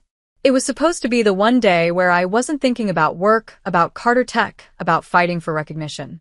I should have known better. The reception hall was filled with family, friends, and business associates, people who had watched me build Carter Tech from the ground up. I was standing beside my husband, feeling a rare moment of happiness, when my father stood up to make a toast. I smiled, expecting him to say something about how proud he was of me. For once, I thought I would hear the words I had been waiting for all my life. Then he said something that made the entire room go silent. "Today is not just about Elena's wedding," my father said, raising his glass. "It's about a new chapter for our family business. And I'm proud to announce that, moving forward, Madison will take over as CEO of Carter Tech." I felt like I had been punched in the gut. My smile froze, my breath caught in my throat, and my mind screamed at me to make sense of what I had just heard. I stared at my father, waiting for him to correct himself, waiting for him to acknowledge that this was a joke. But the look in his eyes told me everything. This was planned. This was real. The murmurs in the room started. Some guests exchanged awkward glances, while others just looked away, too uncomfortable to meet my gaze. And then, just when I thought my father couldn't humiliate me more, he walked up to me, reached into his pocket, and pulled out a crumpled $20 bill. He placed it in my hand, smirked, and leaned in close. "This is all you're worth." The room was dead silent. I could feel the weight of every single stare on me. I could hear Madison laughing softly beside him, basking in her new title. I knew they were waiting for me to react. They were expecting tears, anger, a scene. But I didn't give them that. I took a slow breath. My fingers tightened around the $20 bill. My heart pounded in my chest, but I didn't let my face show even a fraction of the storm raging inside me. Instead, I smiled. A cold, calculated smile. I folded the bill carefully, tucked it into my dress, and looked my father in the eye. "Thank you, Dad," I said smoothly, my voice calm. "This means everything to me." And then I turned around and walked away. Not a single tear. Not a single word of protest. Because I wasn't done yet. That night, while my father and Madison celebrated their victory, I sat alone in my office, surrounded by the empire I had built. The patents, the contracts, the files with my name stamped across them. They thought they had taken everything from me. What they didn't realize was that I had been preparing for this moment my entire life. They had no idea what was coming. And by the time they found out, it would be too late. I didn't sleep that night. While Madison and my father celebrated my humiliation, drinking champagne and basking in their so-called victory, I sat in my home office, surrounded by everything that truly mattered. My work, my patents, my contracts, and the people who actually built Carter Tech alongside me. They thought they had taken everything from me. They had no idea how wrong they were. I wasn't going to scream. I wasn't going to beg. I wasn't going to waste my breath trying to convince my father that he had made a mistake, because he hadn't. He had made a choice. And now, so would I. At exactly midnight, I powered up my laptop. My hands were steady, my mind sharp, calculating, dangerous. I had been underestimated my whole life. That ended tonight. I started with one simple email. It was addressed to Carter Tech's top 20 clients, the ones who had signed contracts not with a company but with me personally. In business, loyalty matters, and I had spent years cultivating relationships with the most powerful clients in the industry. Their trust wasn't in Carter Tech, and certainly not in my father or Madison, it was in me. I reminded them of that. Attached to the email was a clause, one that had been written into their contracts years ago. It allowed them to terminate their agreements if I was no longer in a leadership role. Then I waited. At 3 a.m, my inbox exploded. One by one, responses flooded in, all saying the same thing. they would not be renewing their contracts with Carter Tech under new leadership. They expected a transition plan for me personally. Millions of dollars in contracts gone. Carter Tech was already beginning to crumble, but I wasn't finished yet. While my father and Madison were busy patting themselves on the back, they had forgotten one very important detail: the AI-powered marketing tool that had transformed Carter Tech into a $200 million powerhouse wasn't owned by Carter Tech. It was mine. Years ago, when I first developed the software, I made sure to register all intellectual property under my private company, eCorp Technologies. Carter Tech had never owned it. They had only been granted a licensing agreement to use it. A licensing agreement that I had the power to revoke. And I did. With a few keystrokes, Carter Tech lost access to the one thing that had made them relevant. By sunrise, the empire my father had stolen from me was already on fire. At exactly 9 a.m, I walked into the Carter Tech office. I didn't sneak in. I walked in through the front doors with my head high. Employees were whispering, some scrolling through emails, panic flashing across their faces. They already knew something was wrong. The entire office felt different, unstable, like a building moments before collapse. Then Madison stormed into the lobby, her perfectly styled hair a mess, her face pale with shock. She shoved her phone toward my face, demanding answers. I glanced at the screen. It was an email from our largest client. Contract terminated, effective immediately. I tilted my head slightly. Oh, that. I said, voice calm. That's just the beginning. Behind her, my father walked in, looking just as shaken. He was dressed in his usual expensive suit, but there was uncertainty in his step, a crack in his confidence. Elena, he started, his voice lower, more cautious than usual. Let's be reasonable here. I almost laughed. Now he wanted to be reasonable? I ignored him and walked past both of them, straight into the executive conference room. I tapped the screen of my tablet, and the large monitor at the front of the room lit up. I pulled up 3 documents.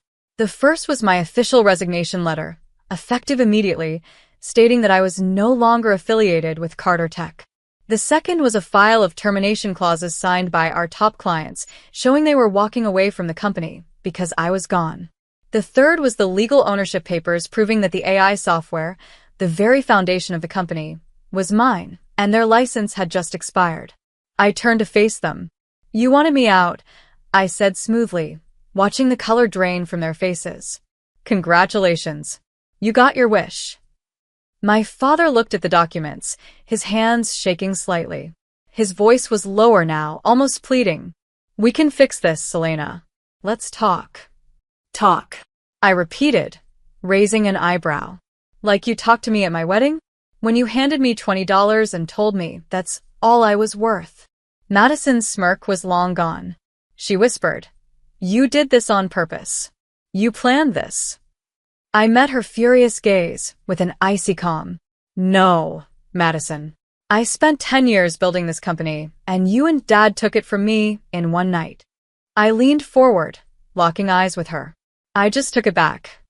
Before either of them could respond, the CFO knocked on the door. His face was pale as a ghost as he turned to my father.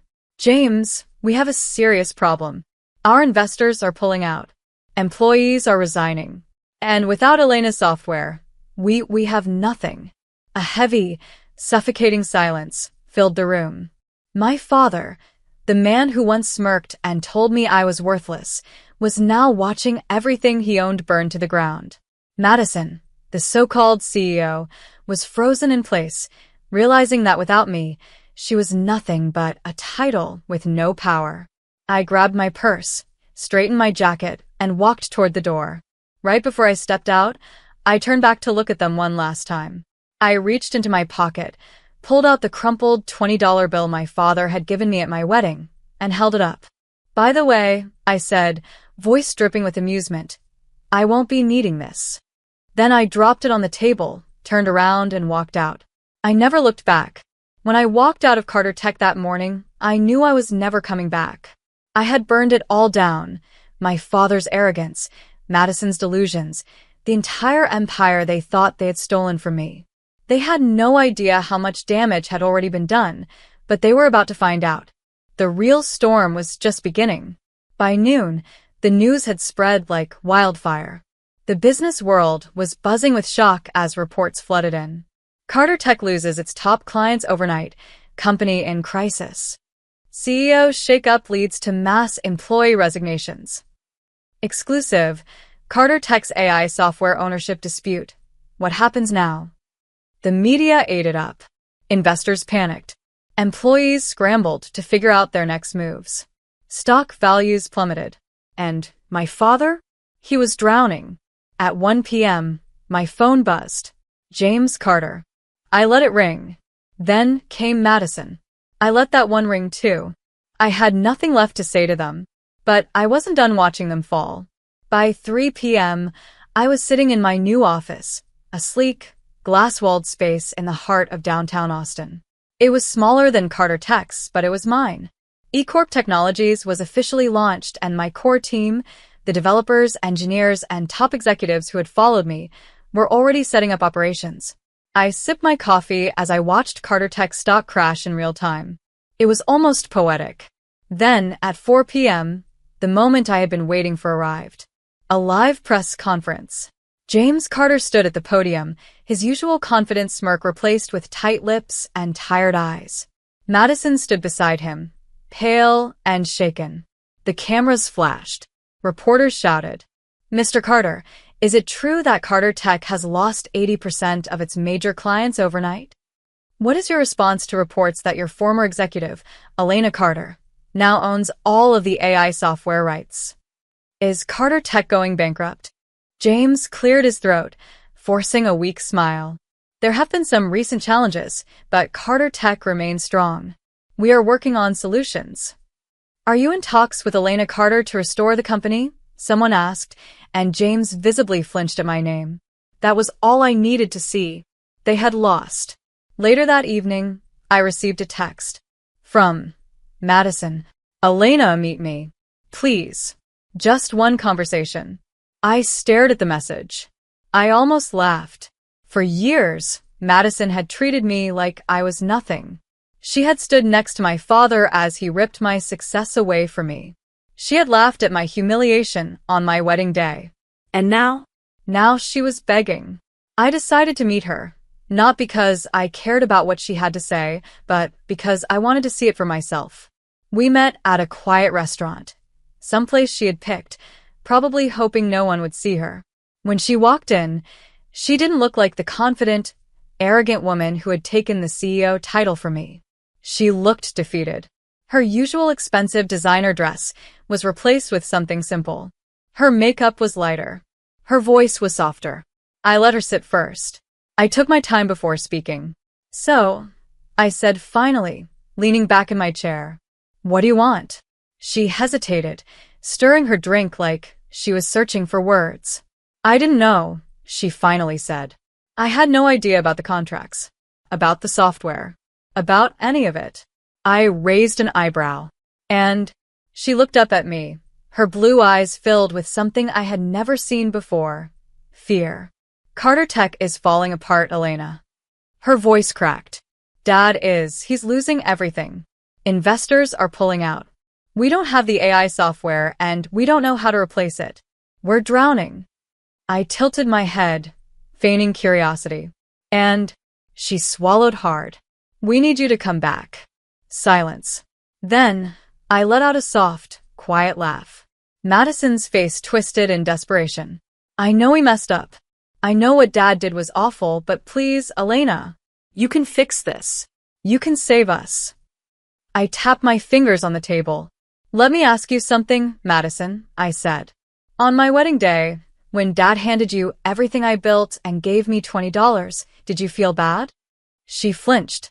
"Did you think, just for a second, that maybe this was wrong?" She dropped her gaze. "I didn't think about it," she admitted. I nodded. "That's what I thought." I leaned forward, my voice calm, but firm. "I spent 10 years building something out of nothing. I spent 10 years proving myself, only for you and Dad to rip it away from me in one night. You never cared then. So why should I care now?" Tears filled her eyes. "Please, Elena." For the first time in my life, I saw Madison as she truly was: weak, lost, and without anyone to protect her.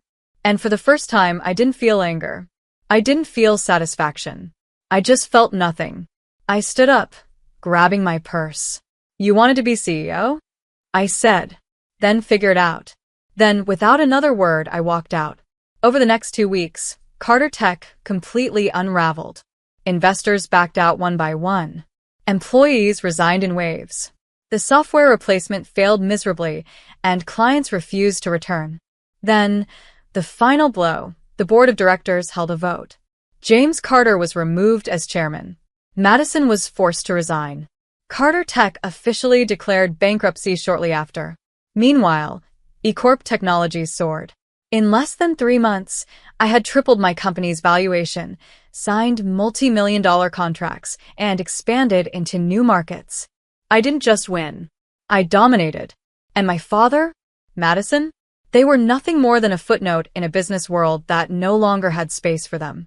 One evening, after everything had settled, I received a letter. It was from my father. I didn't open it.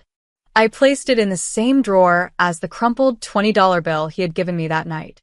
I never needed his approval. I never needed his love. And I sure as hell didn't need his apology. I had proven my worth, not to them, but to myself.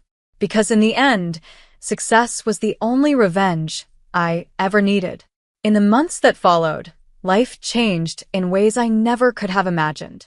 Carter Tech was officially gone, buried under the weight of its own failures.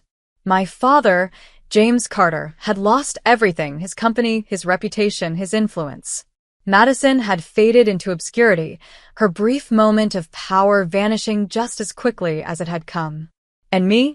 I was exactly where I was meant to be. eCorp Technologies thrived beyond even my own expectations. The same clients who had walked away from Carter Tech had eagerly signed new contracts with me, and with every deal, my company's value soared.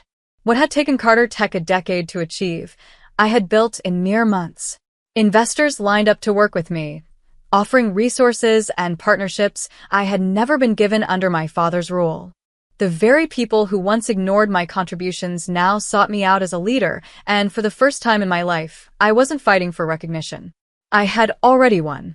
One evening, as I sat in my office overlooking the Austin skyline, I found myself thinking about the past. The long nights spent building something only to have it ripped away. The years of seeking approval from a father who never saw my worth.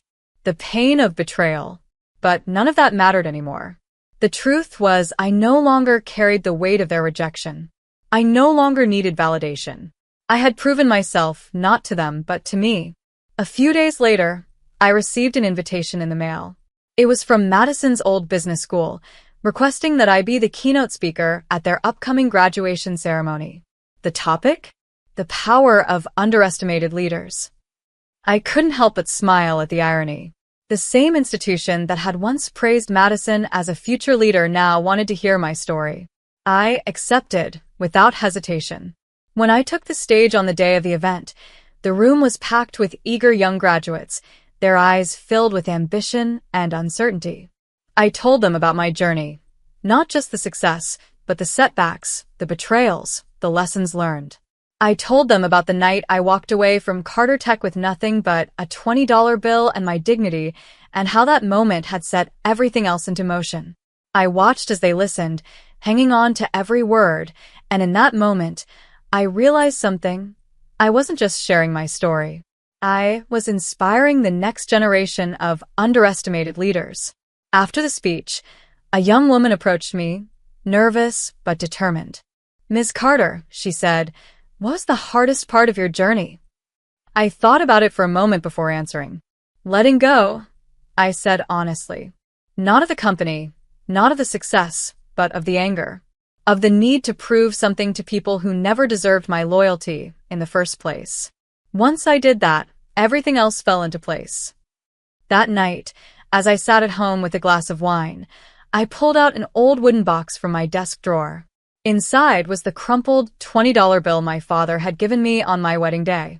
For months, I had kept it as a reminder of where I came from, of the betrayal that had fueled my success. but I didn't need it anymore. It had served its purpose. I took the bill, smoothed it out, and placed it inside a photo album. One that held pictures of my journey, from the small, failing company I had once tried to save, to the thriving empire I had built on my own terms. I wasn't looking back in anger anymore. I was looking forward, toward a future that was entirely my own. And this time, I wasn't carrying the weight of anyone else's expectations. I had risen. I had won. And that was all that mattered. I was paying $5,000 monthly to my jobless husband, but he demanded an extra $20,000 for a heavy bike. When I refused and told him to get a job instead of wasting my money, he became furious and hit me hard with a hurling stick. I was badly injured. Seeing me in that state, he panicked and ran away in fear. I swore revenge, but a sudden phone call changed my life forever. I never thought my life would turn out like this. If you had asked me 5 years ago, I would have told you that I was happily married to a man I loved, that I had a stable career, and that things were only going to get better. But life doesn't always go the way we plan, does it? When I first met Daniel, he was charming, ambitious, and full of dreams. We were young, in love, and eager to build a future together. I worked hard in marketing, climbing my way up the corporate ladder, while he explored different career opportunities. When he lost his job 2 years ago, I didn't think much of it. The economy was tough, and I believed in him. I told him not to worry, that I would handle our finances until he found something stable. I never imagined that this would be the beginning of my downfall. At first, Daniel seemed grateful. He assured me that he was looking for work, applying to jobs, and considering business ideas. I trusted him. After all, that's what a marriage is. Trusting your partner, supporting them when they need you. Every month, I gave him an allowance of $5,000, believing that it would help him get by while he figured things out. But months passed, and then a year. Then another. And slowly, things started to change. Daniel stopped looking for work. He stayed home all day, sleeping late, watching TV, spending money like it was endless. I would come home exhausted from a long day at the office, only to find him lounging on the couch, ordering expensive takeout, buying gadgets, and making online purchases that we didn't need.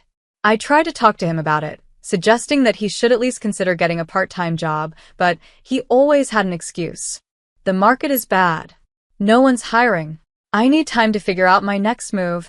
I started to feel more like a provider than a wife. But still I held on. I kept believing that this was just a rough patch, that Daniel would come around, that one day things would go back to normal. Then came the night that changed everything. It started with an argument, one of many we'd been having lately. But this time, it was different. That night, Daniel asked me for $20,000. He said he wanted to buy a heavy motorcycle, something he'd always dreamed of owning. I was in shock. I had been working tirelessly to keep us afloat, paying the bills, covering his expenses, and he had the audacity to ask me for more money, for something completely unnecessary? I refused. I told him no. I told him it was time he took responsibility for his own life, that I was done handing him money, while he did nothing. That was when I saw something in his eyes that I had never seen before, rage. Before I could react, he grabbed the nearest thing he could find, a hurling stick that he had kept from his college days. I didn't even have time to run. The next thing I knew, pain exploded through my body. He struck me hard, once, twice. I collapsed to the ground, clutching my side, gasping for breath. My head was spinning, my vision blurred, and all I could hear was my own heartbeat pounding in my ears. For a moment, Daniel just stood there, breathing heavily, looking at me. And then, as if reality had just hit him, he panicked. He muttered something under his breath. I couldn't even make out the words, before he bolted out of the apartment, leaving me there, bleeding and alone. I don't know how long I lay there. Maybe minutes. Maybe an hour. The pain was unbearable, but I knew I couldn't just stay there. Summoning whatever strength I had left, I crawled to my phone. My fingers trembled as I dialed 911, barely managing to explain what had happened before everything faded into darkness. When I woke up, I was in the emergency room. The bright fluorescent lights above me made me squint. My body ached, and I could feel the bandages wrapped around my wounds. A nurse was standing next to me, checking my "4." "You're lucky," she said softly. "You have some bad bruises and a fractured rib, but nothing life-threatening." Lucky. Was that what I was? I didn't feel lucky. I felt broken, humiliated, angry.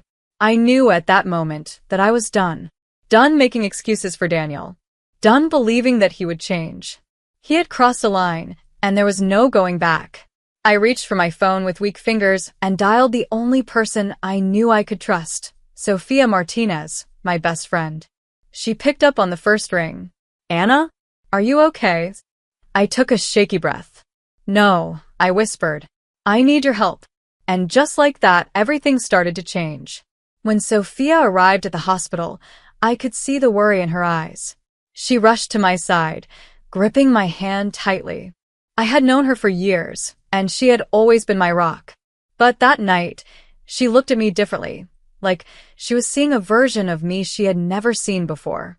"Tell me everything," she said, her voice firm but gentle. So I did. I told her about Daniel's unemployment, his dependency, his demands, and finally, about the night he attacked me. As I spoke, I saw the anger build in her expression. But it wasn't just anger, it was determination. "We're not letting him get away with this," she said, standing up. "We need to report this now." I hesitated. Not because I wanted to protect Daniel, those days were over, but because I was still processing everything. The man I had loved, the man I had built a life with, had done this to me. It felt surreal, like something out of a bad dream. Sophia didn't give me time to dwell on it. She walked straight to the nurse's station and demanded my medical report. I watched as she spoke with confidence, explaining that this was a case of domestic violence and that we needed to document everything. The nurse nodded and assured her that the hospital would provide a detailed report of my injuries. When Sophia returned, she sat beside me again, her voice softer this time. "Anna, listen to me. You need to be strong. We're going to the police. We'll file a report, and we'll make sure Daniel faces justice for what he did." I nodded slowly. But what if he comes back? The thought of facing him again made my stomach turn. "You're not going back home," she said firmly. "Not until we know you're safe." I didn't argue. I couldn't. I knew she was right. The next morning, after the doctors cleared me for discharge, Sophia took me straight to her apartment. She insisted I stay with her, and I was too exhausted to refuse. I had barely slept the night before, my mind replaying the attack over and over again. Every time I closed my eyes, I saw Daniel's face, twisted with rage, the hurling stick in his hands. But there was no time to wallow in fear. Sophia had already made up her mind, and she wasn't letting me back down. She called Officer James Reynolds, a police officer she knew from previous legal cases, and arranged for us to meet him at the precinct. When we arrived at the police station, I felt like my entire body was shaking.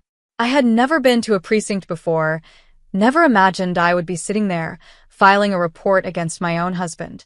Officer Reynolds was a tall, serious-looking man, but his voice was calm as he asked me to describe everything in detail. "Start from the beginning," he said, his pen ready to take notes. I took a deep breath and told him everything, just like I had told Sophia. As I spoke, I could see him nodding, listening carefully. When I got to the part about the attack, I felt my throat tighten, but I pushed through. I needed to do this. When I finished, he looked at me with understanding. "You did the right thing by coming here," he said. "We'll issue a warrant for his arrest. Do you have any idea where he might be?" I shook my head. "He ran after he attacked me. I don't know where he went." "Don't worry," Reynolds said. "We'll find him." After I signed my statement, Sophia handed over the medical report. It was detailed, listing every bruise, every injury, every piece of evidence that proved I had been assaulted. Officer Reynolds glanced over it and nodded. "This strengthens your case," he said. "With this, we can charge him with aggravated assault and domestic violence." Hearing those words made everything feel real. This was happening. Daniel was no longer just a problem I had to deal with on my own. The law was involved now. But even with the police on my side, I still felt uneasy. Daniel was out there somewhere and I didn't know what he was capable of. Sophia must have sensed my fear because she squeezed my hand. "We'll get through this," she said. "You're not alone, Anna." I wanted to believe that. That night, I lay awake in Sophia's guest room, staring at the ceiling. The pain in my ribs throbbed, but it wasn't just physical pain that kept me up. It was everything. Years of ignoring the signs, of making excuses, of believing that love was enough to fix what was broken. I had spent so long trying to hold on to a marriage that had already fallen apart. And for what? The next morning, Sophia walked into my room, already dressed and ready for action. "We have work to do," she said. "Work?" I asked, rubbing my tired eyes. "We're filing for divorce," she said. "And we're going to make sure Daniel never gets the chance to hurt you again." She had already spoken to a judge she knew, pulling every legal string she could to fast-track the process. "The moment they arrest him, we're serving him the divorce papers," she said. "You don't owe him anything, Anna. Not your money, not your time, and definitely not your silence." I swallowed hard. I had dreamed of a life with Daniel, but that dream had turned into a nightmare. And now I was finally waking up. For the first time in years, I felt like I was taking control. The days that followed were a blur of emotions: fear, anger, determination. Every time my phone rang, my heart raced, afraid it would be news that Daniel had found me. But Sophia kept reminding me that I was safe, that the police were handling everything. I focused on the legal process. Sophia wasted no time filing for divorce. She worked late nights, making sure every document was in order, ensuring there were no loopholes Daniel could use against me. I sat beside her, watching her type furiously on her laptop, feeling grateful to have someone like her in my corner. "This isn't just about ending your marriage," she said one night. "This is about setting yourself free. You've given him enough of your life. No more." I nodded, but deep down I wondered if it was truly over. Daniel was still out there. He had hurt me once, and I knew he was capable of worse. What if he came back? What if he tried to make me pay for going to the police? Then one evening, my fears became real. Sophia and I had just returned from a meeting with her legal team. As we stepped into her apartment building, my phone vibrated in my pocket. I pulled it out, and my breath caught in my throat. It was an unknown number, but I knew. I just knew. With shaky fingers, I answered. "Anna." His voice sent a shiver down my spine. It was low, controlled, but I could hear the rage underneath. "You think you can do this to me? You think you can turn the police against me, file for divorce, and just walk away?" I gripped the phone tightly. "You made that choice the moment you raised your hand against me, Daniel." My voice was steadier than I expected, but my hands trembled. He let out a bitter laugh. "You're making a mistake. You know I can make your life miserable." I closed my eyes, inhaling sharply. "You already did." Before he could say anything else, I hung up. My entire body felt cold. I turned to Sophia, who had been watching me closely. "Was it him?" she asked. I nodded. "He knows." She didn't hesitate. She grabbed her phone and called Officer Reynolds.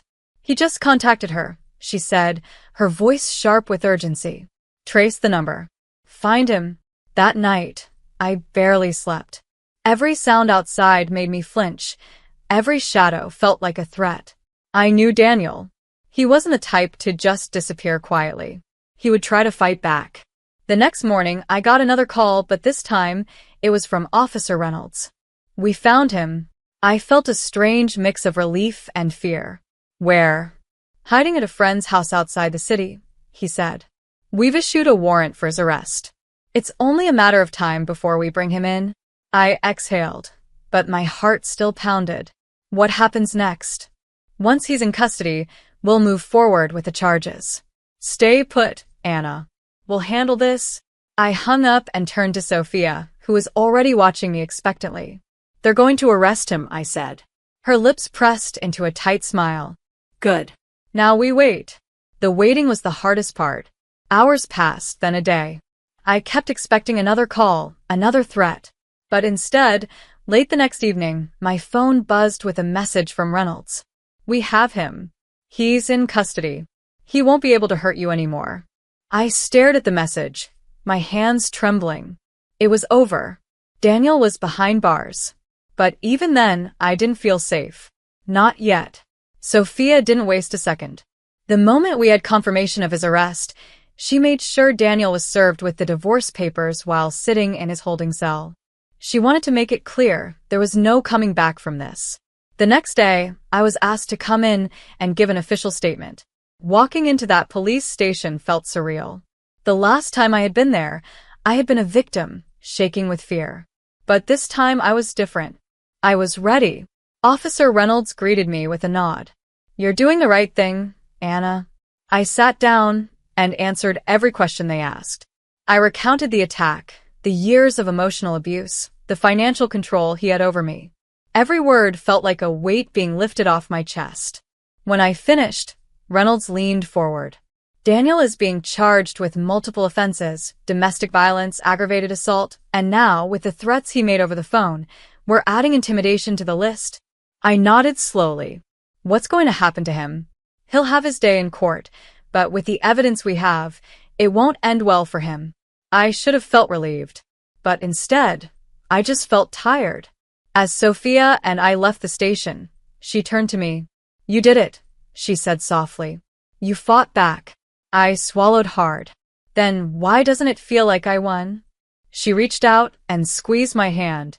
"Because it's not just about winning, Anna. It's about healing. And that takes time." I knew she was right. The battle was over, but the scars remained. Now I had to figure out what came next. The day of the trial arrived faster than I expected. Sitting in the courtroom, I felt a strange mixture of emotions, fear, anger, but most of all, determination. I had spent years being controlled, manipulated, and hurt by Daniel. But today, I was standing up for myself. Today, I was going to make sure he paid for what he had done. Sophia sat beside me, her presence a quiet reassurance. She had been relentless in building my case, ensuring that every piece of evidence was accounted for, the medical reports, my police statement, the recorded threats he had made over the phone. It was all there, laid out for the court to see. When Daniel was brought in, I felt my breath catch. He looked different, disheveled, thinner, his usual arrogance dimmed by the reality of his situation. But when his eyes met mine, I saw it, that same bitterness, that same entitlement. He still thought he could get away with it. The prosecution presented their case first. They spoke of the years of financial manipulation, the emotional abuse, and then the night of the attack. The evidence was undeniable. The medical reports detailed the injuries I had sustained. The police records confirmed his attempt to flee, and the call recordings proved that even after his arrest, he still tried to intimidate me. When it was my turn to testify, I took a deep breath and walked to the witness stand. I had thought I would be afraid, that seeing him there would weaken me. But as I spoke, I realized something. I wasn't the same woman who had cowered in that hospital bed, afraid of what came next. I wasn't the same woman who had spent years hoping Daniel would change. I looked directly at the judge, my voice steady. "I love my husband," I said. "I supported him, believed in him. But love is not an excuse for abuse. I worked hard to build a life for us, and in return, I was beaten, threatened, and left to bleed on my own floor. If the police hadn't found him, if I hadn't gotten away, I don't know if I would be standing here today." The courtroom was silent. I could feel Daniel's gaze on me, but I didn't look at him. He didn't deserve my attention anymore. His lawyer tried to paint a different picture. He argued that Daniel had acted in a moment of frustration, that he had no history of violence before that night. But Sophia was ready. She countered every excuse, proving that emotional abuse was just as damaging as physical violence. The judge listened carefully to both sides before finally delivering the verdict. "Guilty on all counts." The words rang in my ears. Daniel was sentenced to life in prison. He wouldn't be able to hurt me or anyone else ever again. As the guards led him away, he turned back one last time. There was no apology in his eyes, no remorse. But I didn't need it. I didn't need closure from him. I had already found it within myself. Outside the courthouse, I took a deep breath, letting the weight of the past finally lift off my shoulders. Sophia hugged me tightly. "It's over," she said. I nodded. "Yeah, it is." The weeks that followed were about rebuilding. I moved out of the apartment I had shared with Daniel, finding a new place where I could start fresh. I went back to work, throwing myself into my career, rediscovering the passion I had lost. But most importantly, I found myself again. One evening, Sophia and I sat on my new balcony, drinking wine and watching the city lights. "You're stronger than you think, Anna," she said, raising her glass. I smiled, clinking my glass against hers. I had to be. For the first time in years, I felt free. No more fear, no more walking on eggshells. Just me, standing tall, knowing that I had survived. And that was enough.